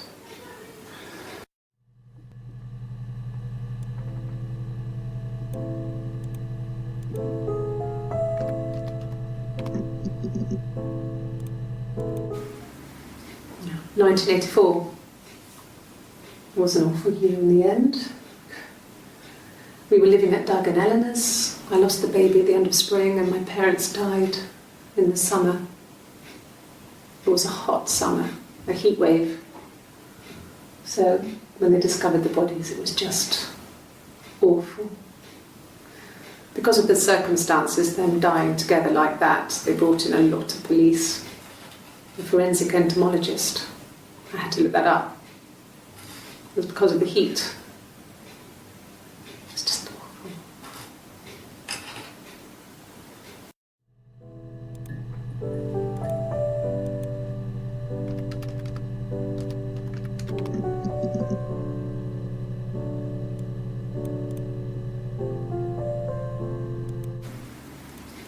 Yeah.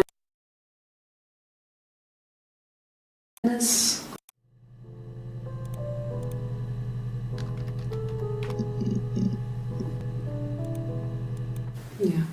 I've been round to Doug and Eleanor's and they're very worried. I feel sorry for them.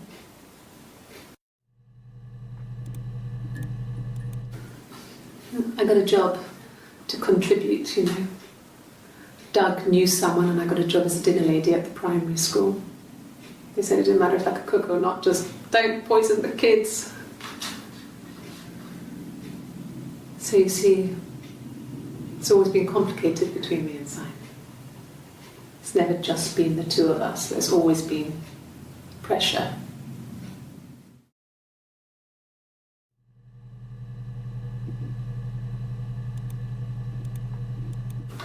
Yeah. hoover, I dust every week, maybe less. I once asked Eleanor how often I should dust, and she said, if people ask, tell them you do it once a week, but every few weeks is okay. I think she was just trying to make me feel better. I mean, when I was there, she was hoovering every day, ran an ordered house. You know how that generation is, putting on a brave front. She has secret stashes of cigarettes. Doug doesn't even know she smokes. When I was there, I saw her. She has these sort of porcelain vases, ornamental, next to the Reader's Digest books. Cigarettes inside. And she still has them. I mean, last time I was there, I looked in a vase. There was a fresh pack. I mean, all those years of marriage, and she still has a secret like that.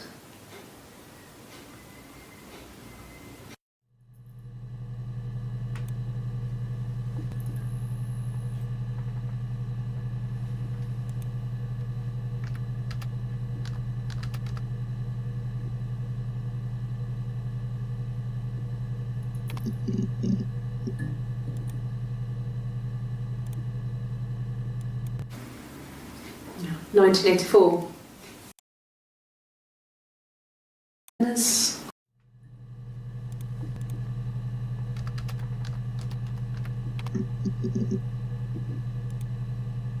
Yes. I speak with Eleanor at least once a day. Not that there's anything much to say. It's more just...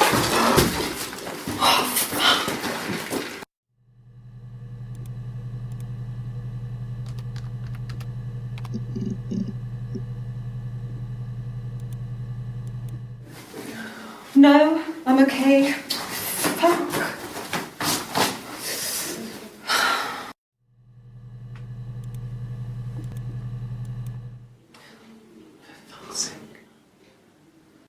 Can I leave? Are you going to arrest me? No. They'd laugh you out of the building. A lawyer would make mincemeat of you.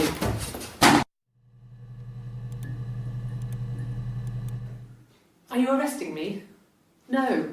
Fuck off. Open this door.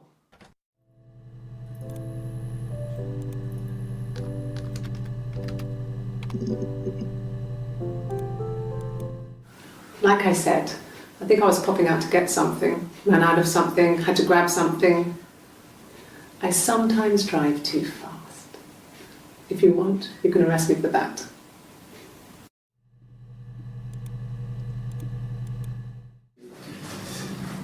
This is a nicer room. This is where you take people when it's time to arrest them.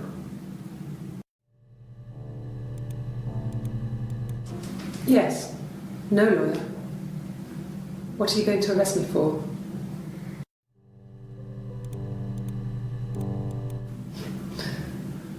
Can you arrest someone who doesn't exist?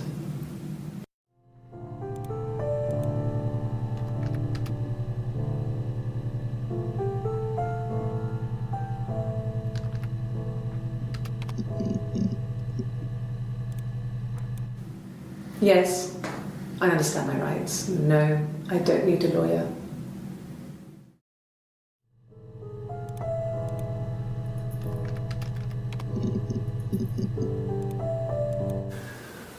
That can't be right. In the bedroom.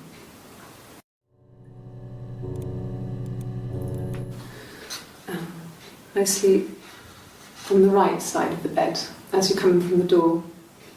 You can tell because I have 2 pillows and he just has 1.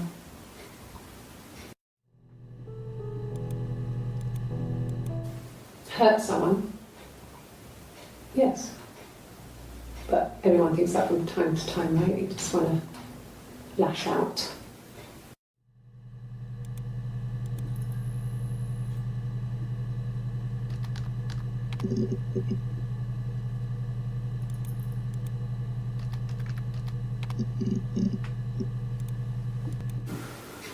In the bedroom.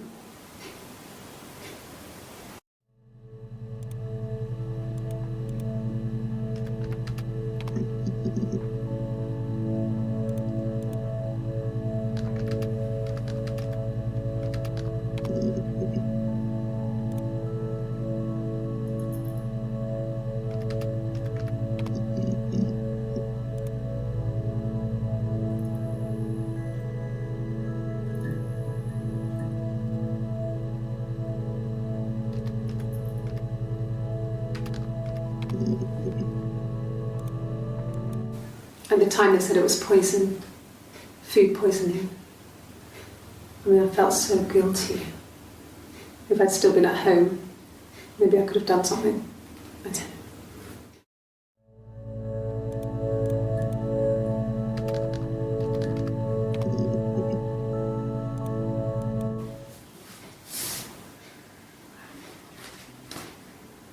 know. Okay, she's being chased. They're trying to catch her because she did something bad. I guess she broke the rules. Or maybe they think she did something bad. Maybe it wasn't her fault. She looks scared, not guilty. Maybe it was mistaken identity. Did they catch her there? I don't know.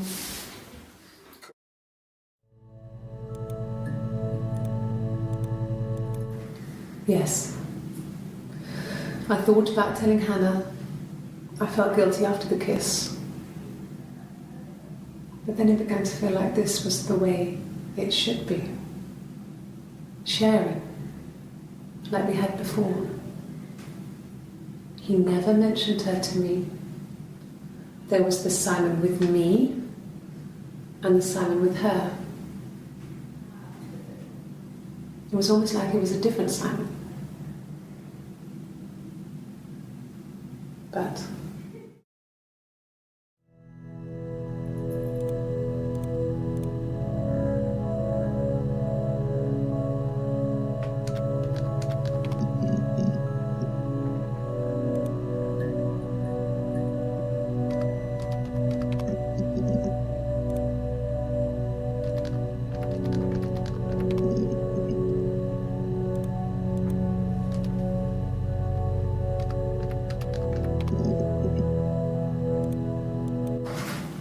it lasted about 6 months. I tried to carry on, but everything was different. Hannah insisted I not pretend to be her around Simon, let alone sleep with him.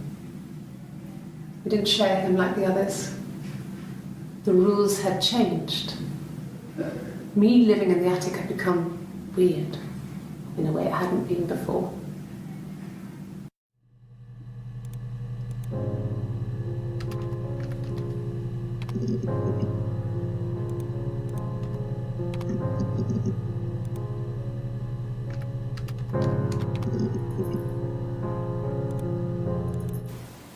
Okay, sounds weird. I'm not great at making up stories.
Oh, my tattoo.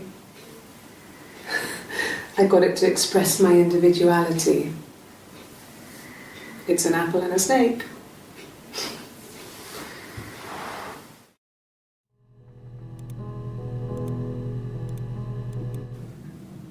So I moved out. Got a small bed set. Got my tattoo to mark the occasion. I was singing in a bar in the evenings, so I had some money, enough money to cover my rent. And I've been doing something similar ever since. I haven't put down any roots. I don't exist.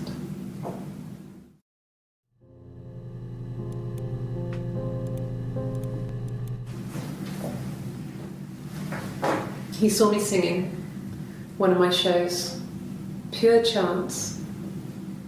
Not sure I remember what he was even doing there. Afterwards, I had a drink at the bar and he came over and we got talking. I knew who he was.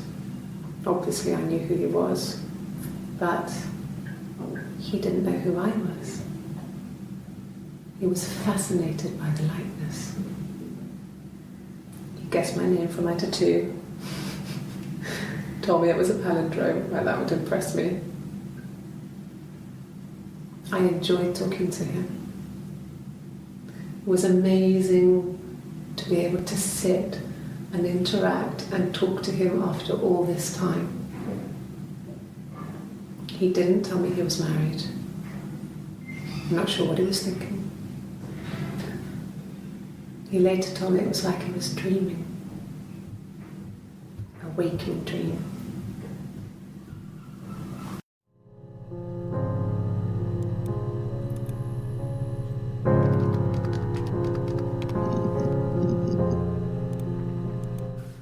His married couple stuff. A stupid argument, nothing specific. No one knows how to push your buttons better than those you're close to.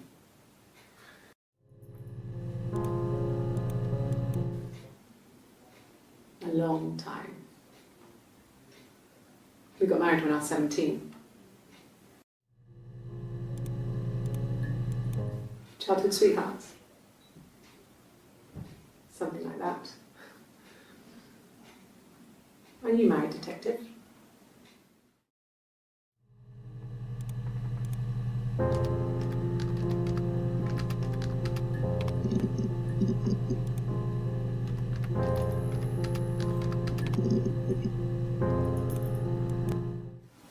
No, it's okay. The other detective has just gone to get me one.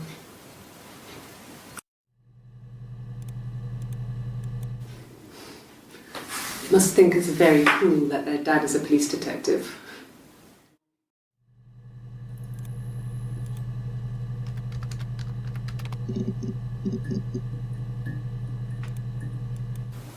They said it was food poisoning.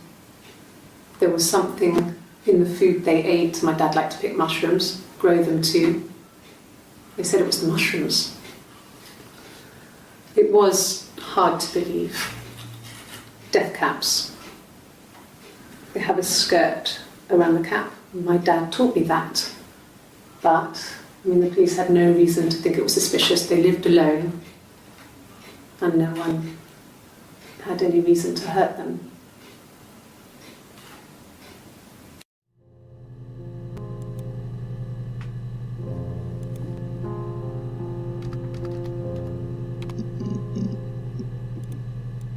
No, not drugs. He drinks, but never very much. He goes to the pub and has one or two. Sometimes we go together. He drinks wine with food, but no, he doesn't have any kind of drinking problem.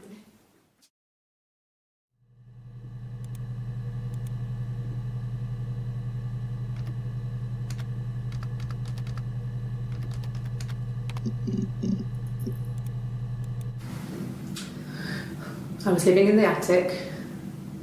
It was a very hard time. I was depressed, was still pretty sick of the STD. And I came down one morning and they were dead. They were in bed and both had been sick. They'd thrown up a lot. And I'd slept through it.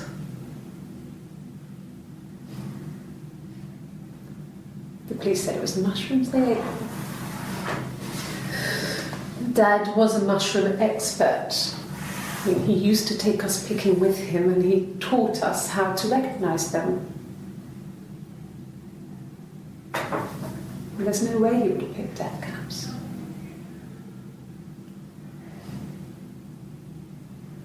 But the police believe that's what happened.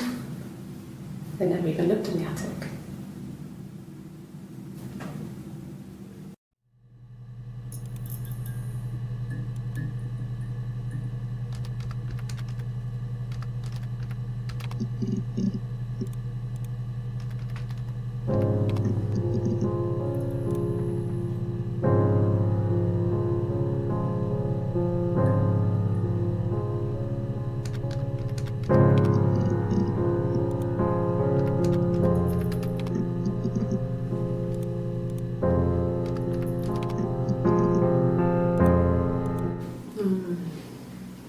About 8 years back, it was a present to myself.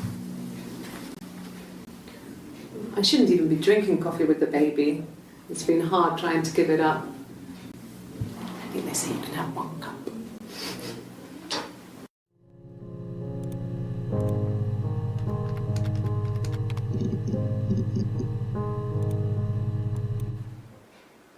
A black coffee, thanks. No sugar. I'm sweet enough as it is.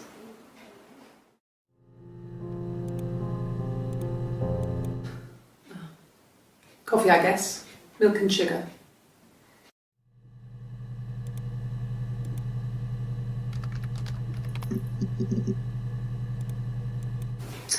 A cup of tea would be good, thanks. Just 1 sugar. Just the 1 sugar. Thanks. Is that camera recording?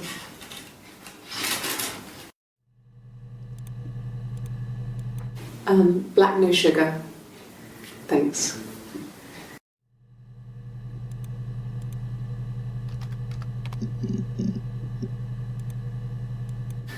Could I have a cup of tea?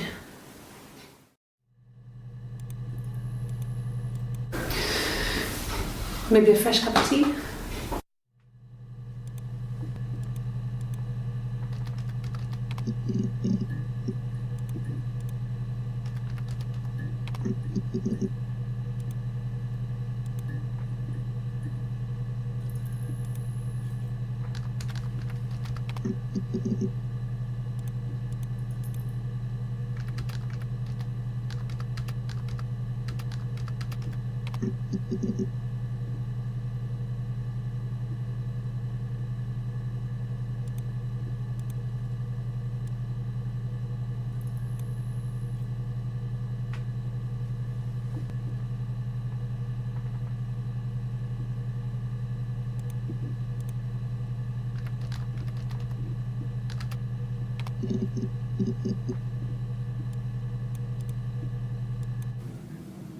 So I moved out.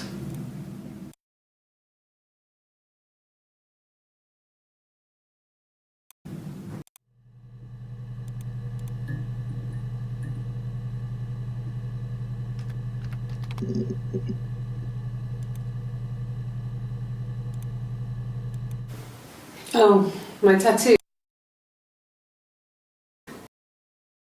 Apple and a snake.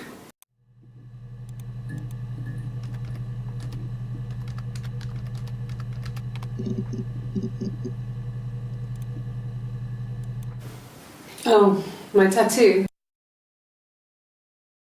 Tattoo.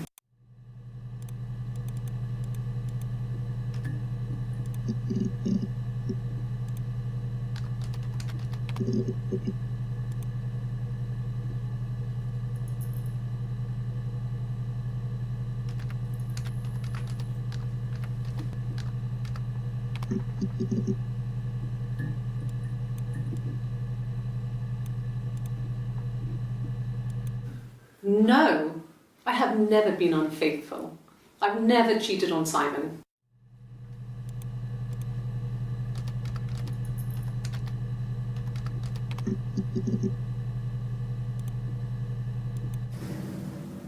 one of us got hurt, the other one would have to be hurt too.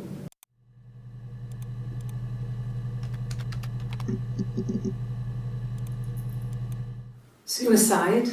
No. I mean, he would never do anything like that. He is not the kind of person to do anything like that. I mean, to hurt himself? No.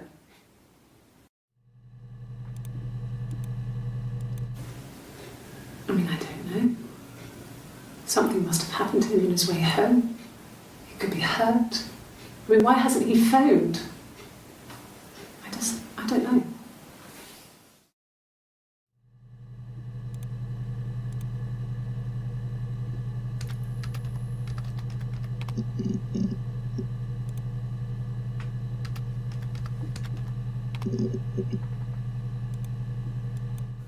Sure.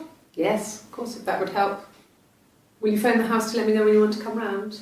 Then I can make sure that I'm there.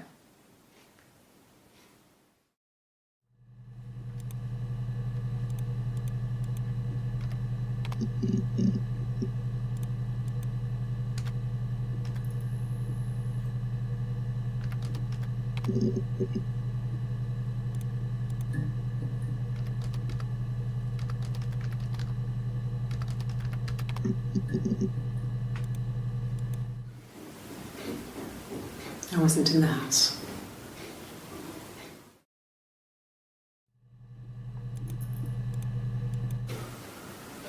I wasn't in the house all of Friday night. After the argument, after Simon left, I left too. I was upset and I wanted to get away. So I took the car.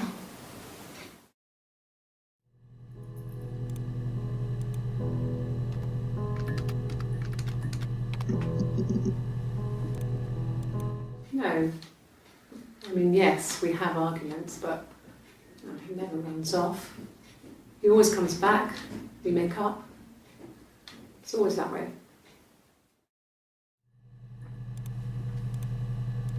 Yes. He left after the argument. It was about 8 o'clock.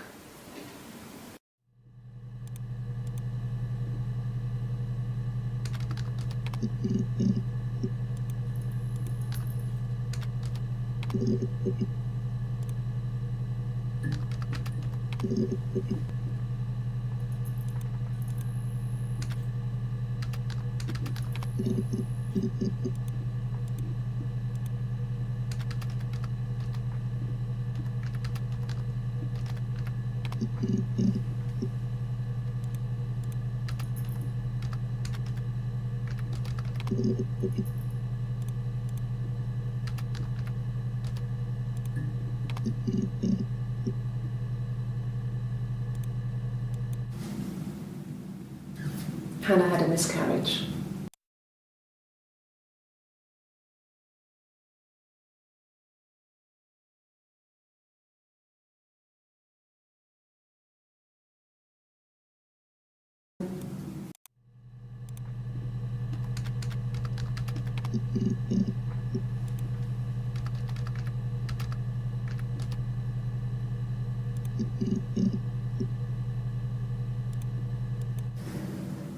If one of us got hurt,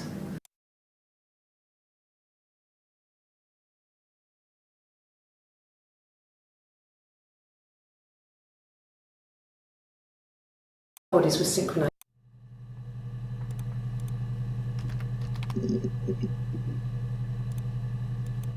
Nothing else happened that night. We talked, then I said goodbye. Then next week I was singing the bar again and there he was. And again the next week, he offered to buy me a meal. I told him I had already eaten, and so we got chips and ate them on the beach instead. When we said goodbye, he asked me to kiss him. Romantic.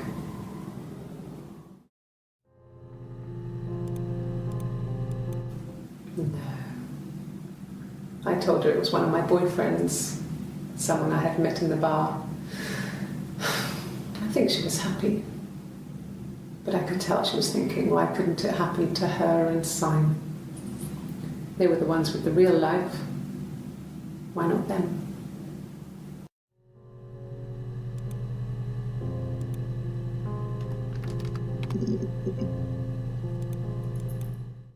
After the kiss, the next time, he took me back to the house, to our parents' house, to their house.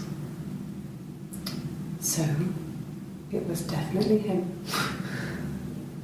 I sometimes think he wanted to get caught to prove to himself that we were different people. He told me about his marriage, told me how his wife was completely different to me. I almost burst out laughing.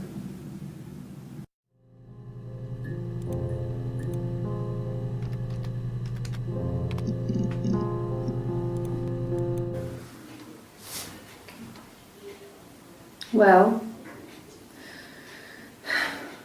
she has a knife. She's been cooking, I guess. She's been cooking him his favourite meal. She's his wife. And he's asleep and she doesn't want to wake him because he's ill. That's why she's sad. Because he's ill and he might die. It's kind of a sad story, so I'm not sure how it ends.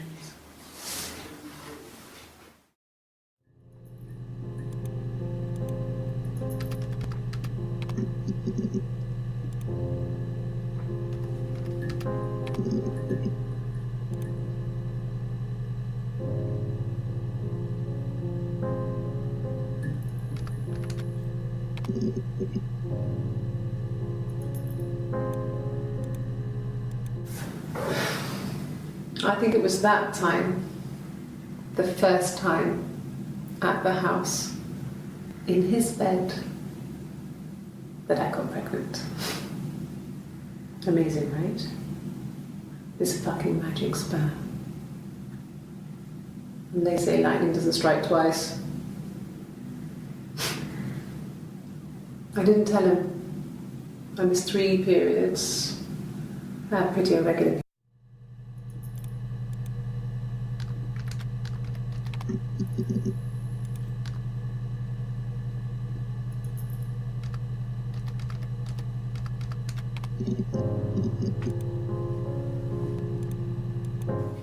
Simon never cheated on me.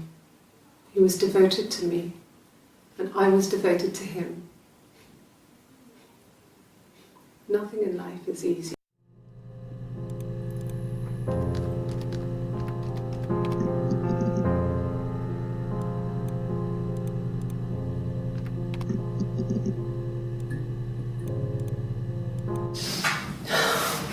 We were obsessed with fairy tales.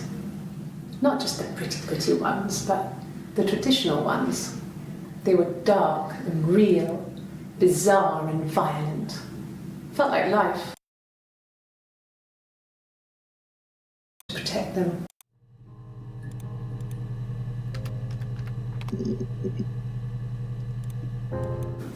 Yeah, when I was at school.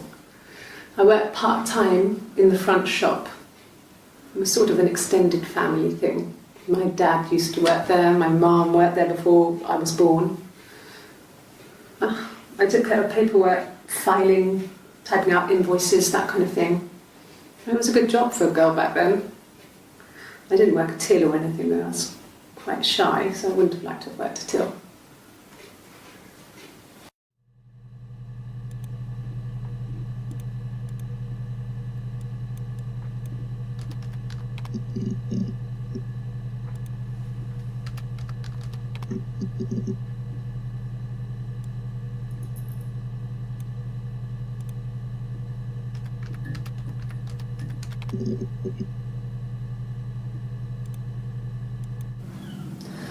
Hannah was so smitten with Simon.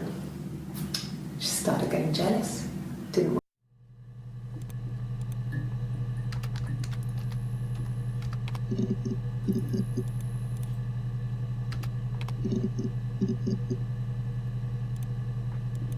My name is Hannah. H-A-N-N-A-H. It's a palindrome.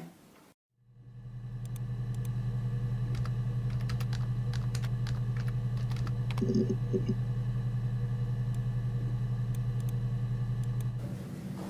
just became our way of life. We would swap places and take it in turns to do things. And we were very careful. Whoever had been out that day would come back and write a detailed. It just became our way.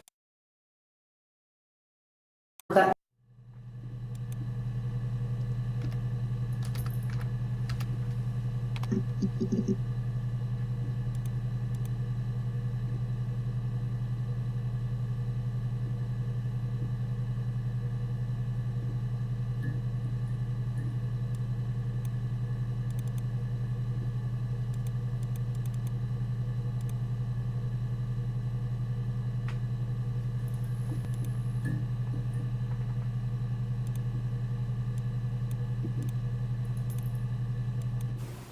Okay. I parked up on the street. It was busy, so I had to park down the end of the road.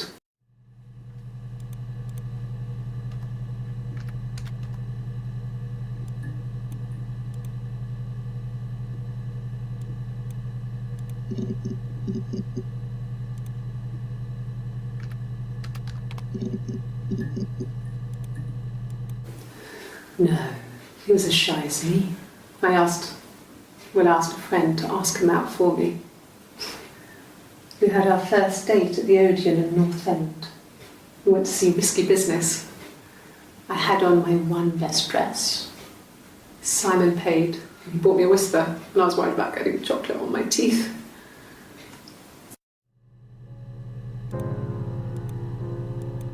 Yes, like a story.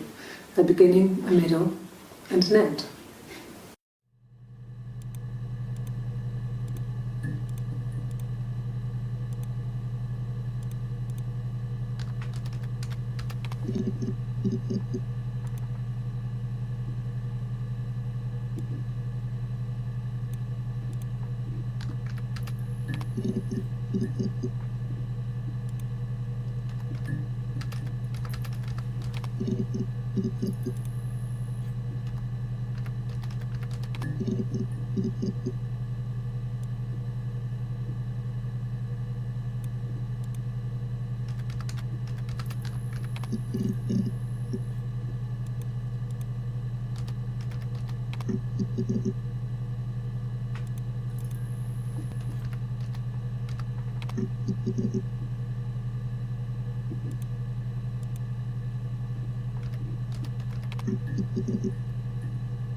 No, he was as shy as me. I asked a friend to ask him out for me. We had our first date at the Odeon.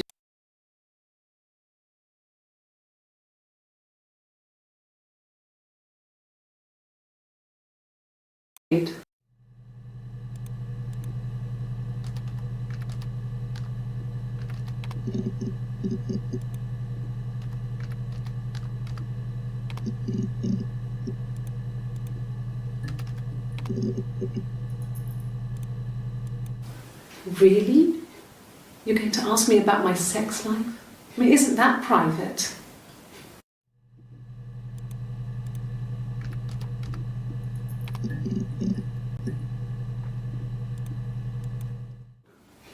Are you married? How is your sex life? So, our sex life is probably fairly average for a couple after 10 years of marriage. No! You're talking to the wrong person if you think I'm some kind of slut. If you think I'm the kind of person that would have had sex with all those guys.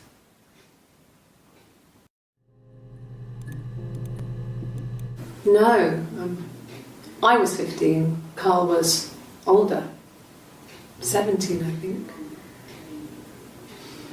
I was really into him, regardless of how he actually behaved.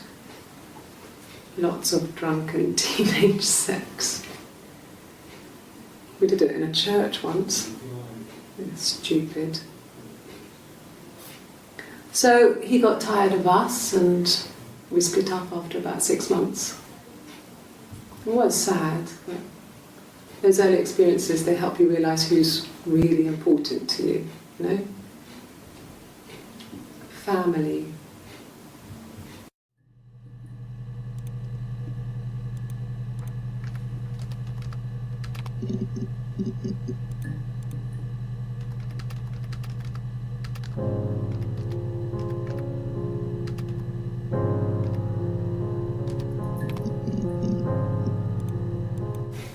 Family. So, Carl fucked off, and then there were other boys here and there, and then Simon.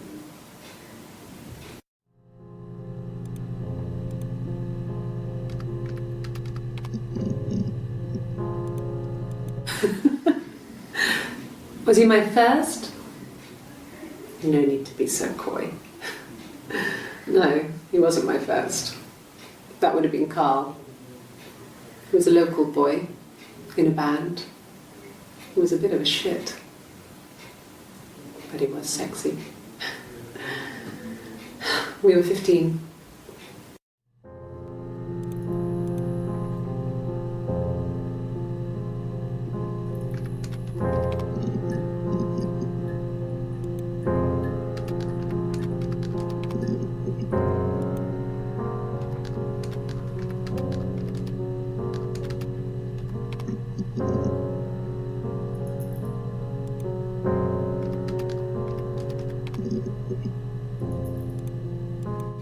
Good, happy.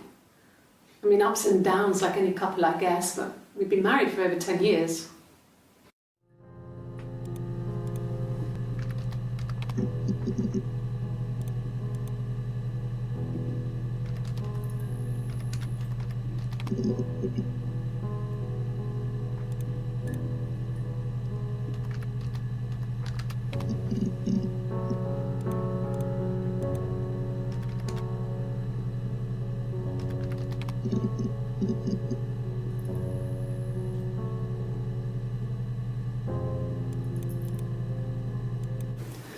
No, he was as shy as me. I asked a friend to see risky business.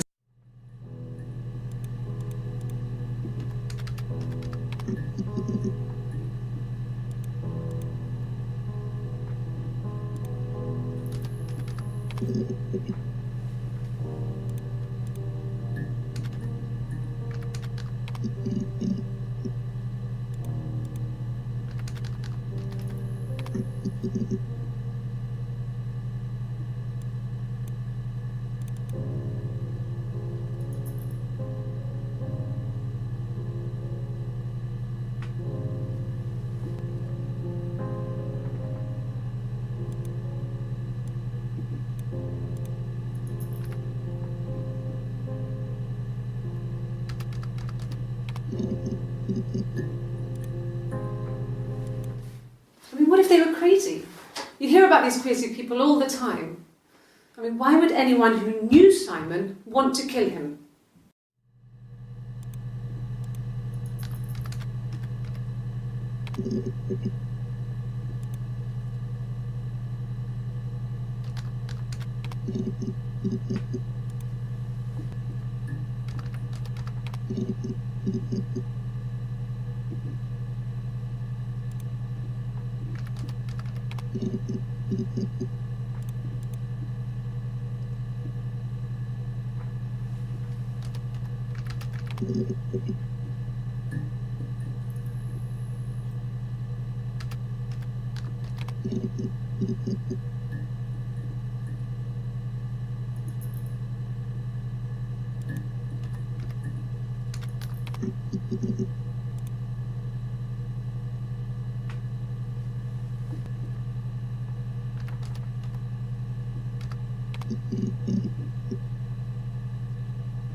Yes. I always pull it shut and then lock the bigger lock with the key.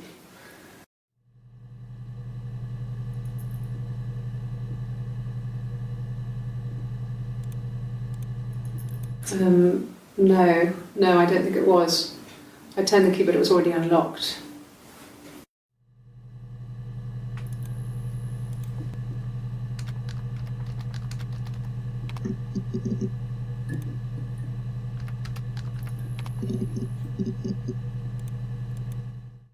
Yeah, I had to let myself in. The door locks if it swings too.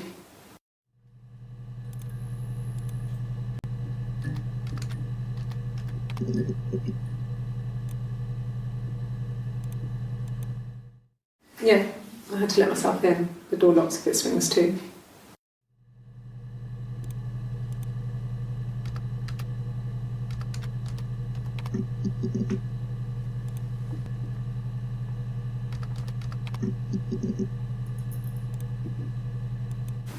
God, I don't know. Could be anyone. Maybe someone followed him back from the pub. But why would he let them in?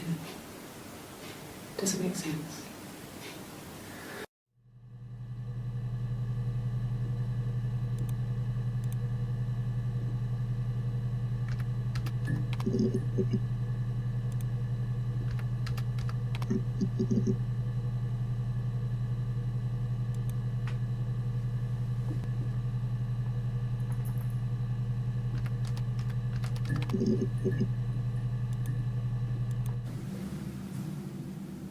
I'd like to speak to a lawyer now. Please. You have no murder weapon. You have nothing. And all these stories we've been telling each other. Just that. Stories.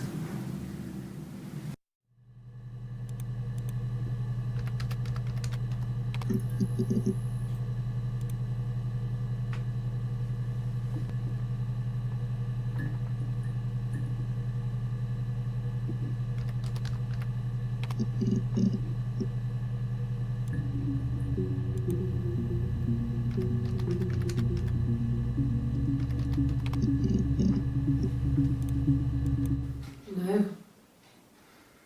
I'm not sure what Strange would be, but he hasn't been acting odd. He's been busy at work, but nothing too stressful.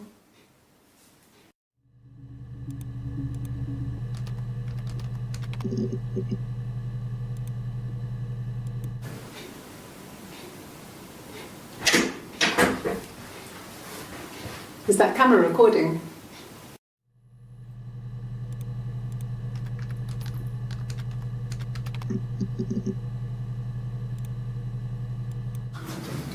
The legal stuff was completed very quickly. Hannah moved back in with Simon. Eric gave Simon the week off to help with the move. He decorated, modernised wallpaper curtains. Hannah insists the attic be left as it was, dollhouse and all. Simon never went up there.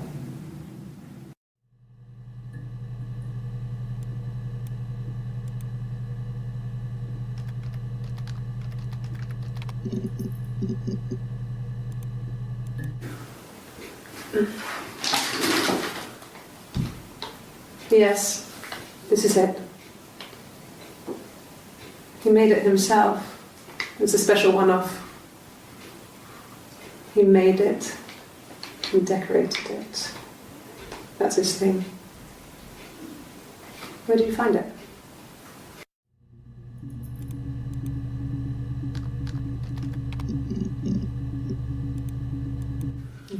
Thanks.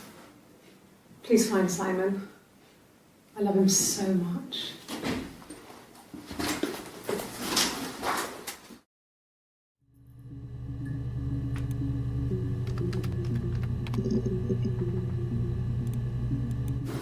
No. I mean, everyone loves Simon. He was so nice to everyone. He loves me.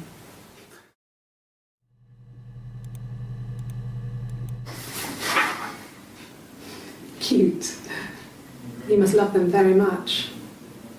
What ages are they?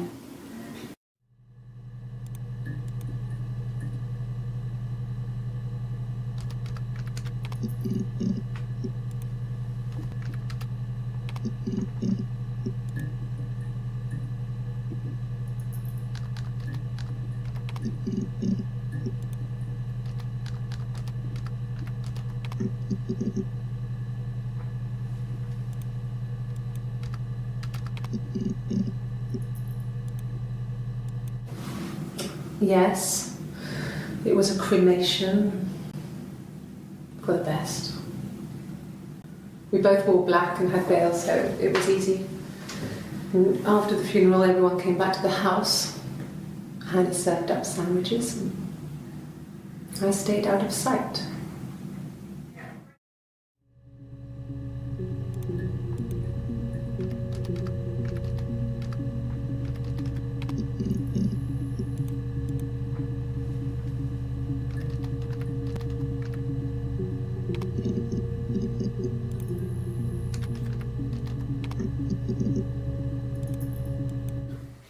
Tastes fine to me. As long as it's black and strong, I'm good.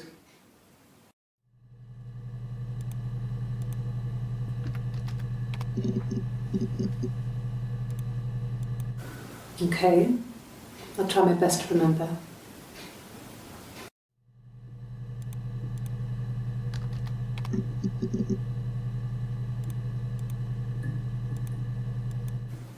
Okay. So you want to eliminate me as a suspect?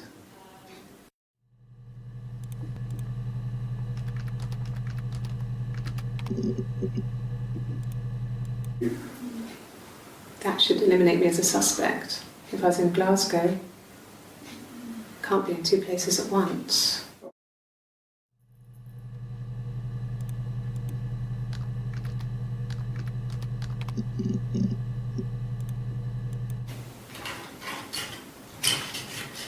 This is the third day running you've called me in. I speak to Doug and Eleanor every day. And they say you've been asking a lot of questions about me. Should I be worried? Am I a suspect?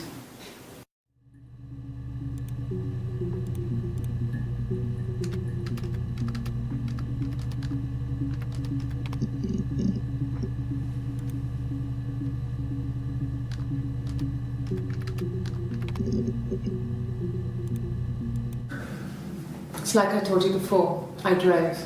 I took the car and drove. I don't have my own car, but I have a spare set of keys. I just drove north. I wanted to think for some space between me and them. Everything I told you before is true. I stopped at Glasgow. I was tired, exhausted. I pulled out and I hit a car. My car was okay, but I was worried about the baby, so I went to A&E to get the okay. Everything was fine. Slept in the car. When I woke, I tried to call Hannah from a payphone. She wasn't answering. And then I decided to drive back. I had decided that she was more important to me than Simon.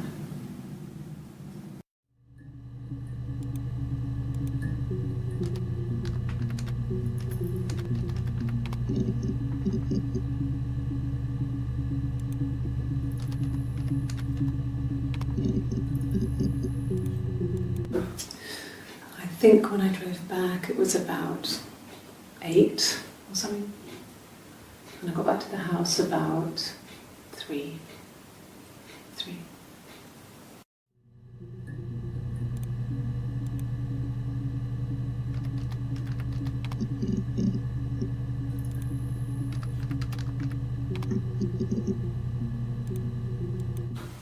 I think so.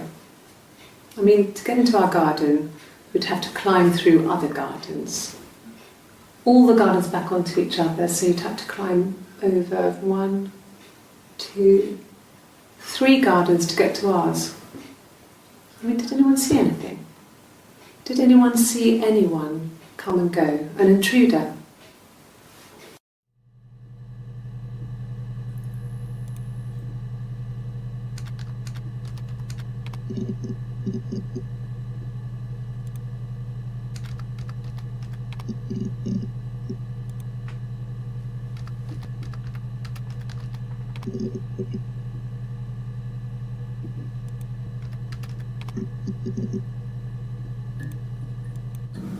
Yes, I'll take a lie detector test.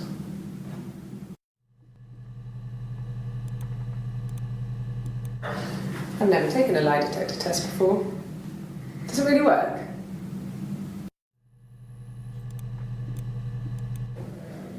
My name. That was the only question I failed.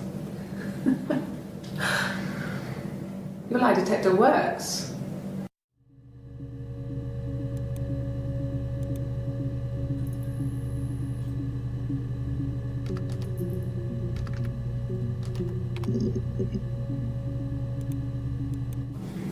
Yes, my name is Hannah Smith. Oh, shit. Sorry.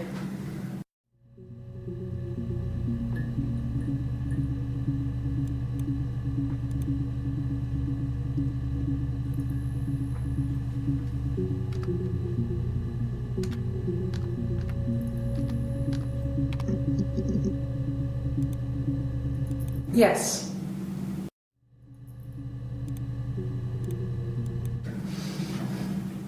Yes. Yes. Yes.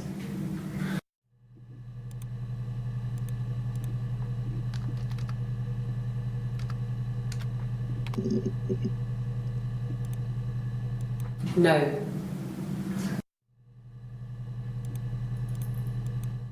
No. No. No.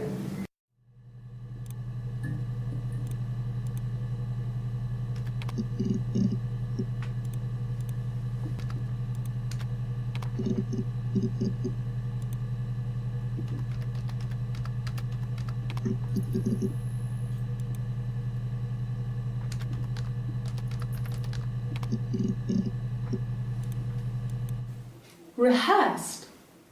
You ask me the same question, you'll get the same answer. Is that your evidence? Of course I thought about what happened then. It's all I've thought about. My husband is dead.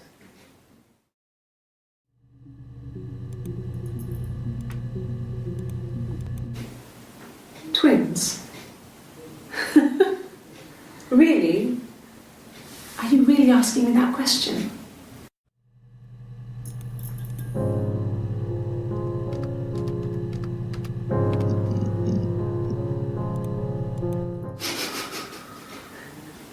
Are you out of your mind? Twins?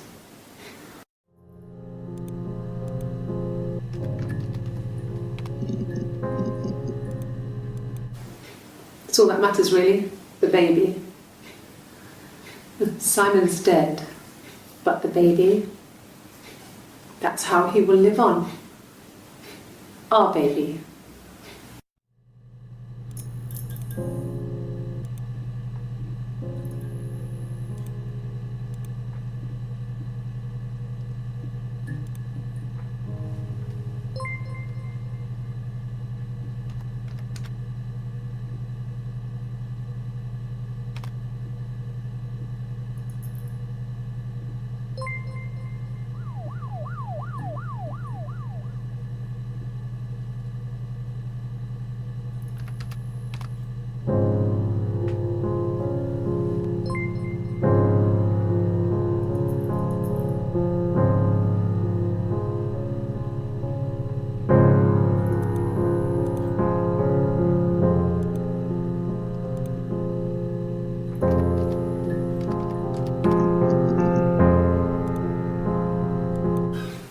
I would have been a good mother.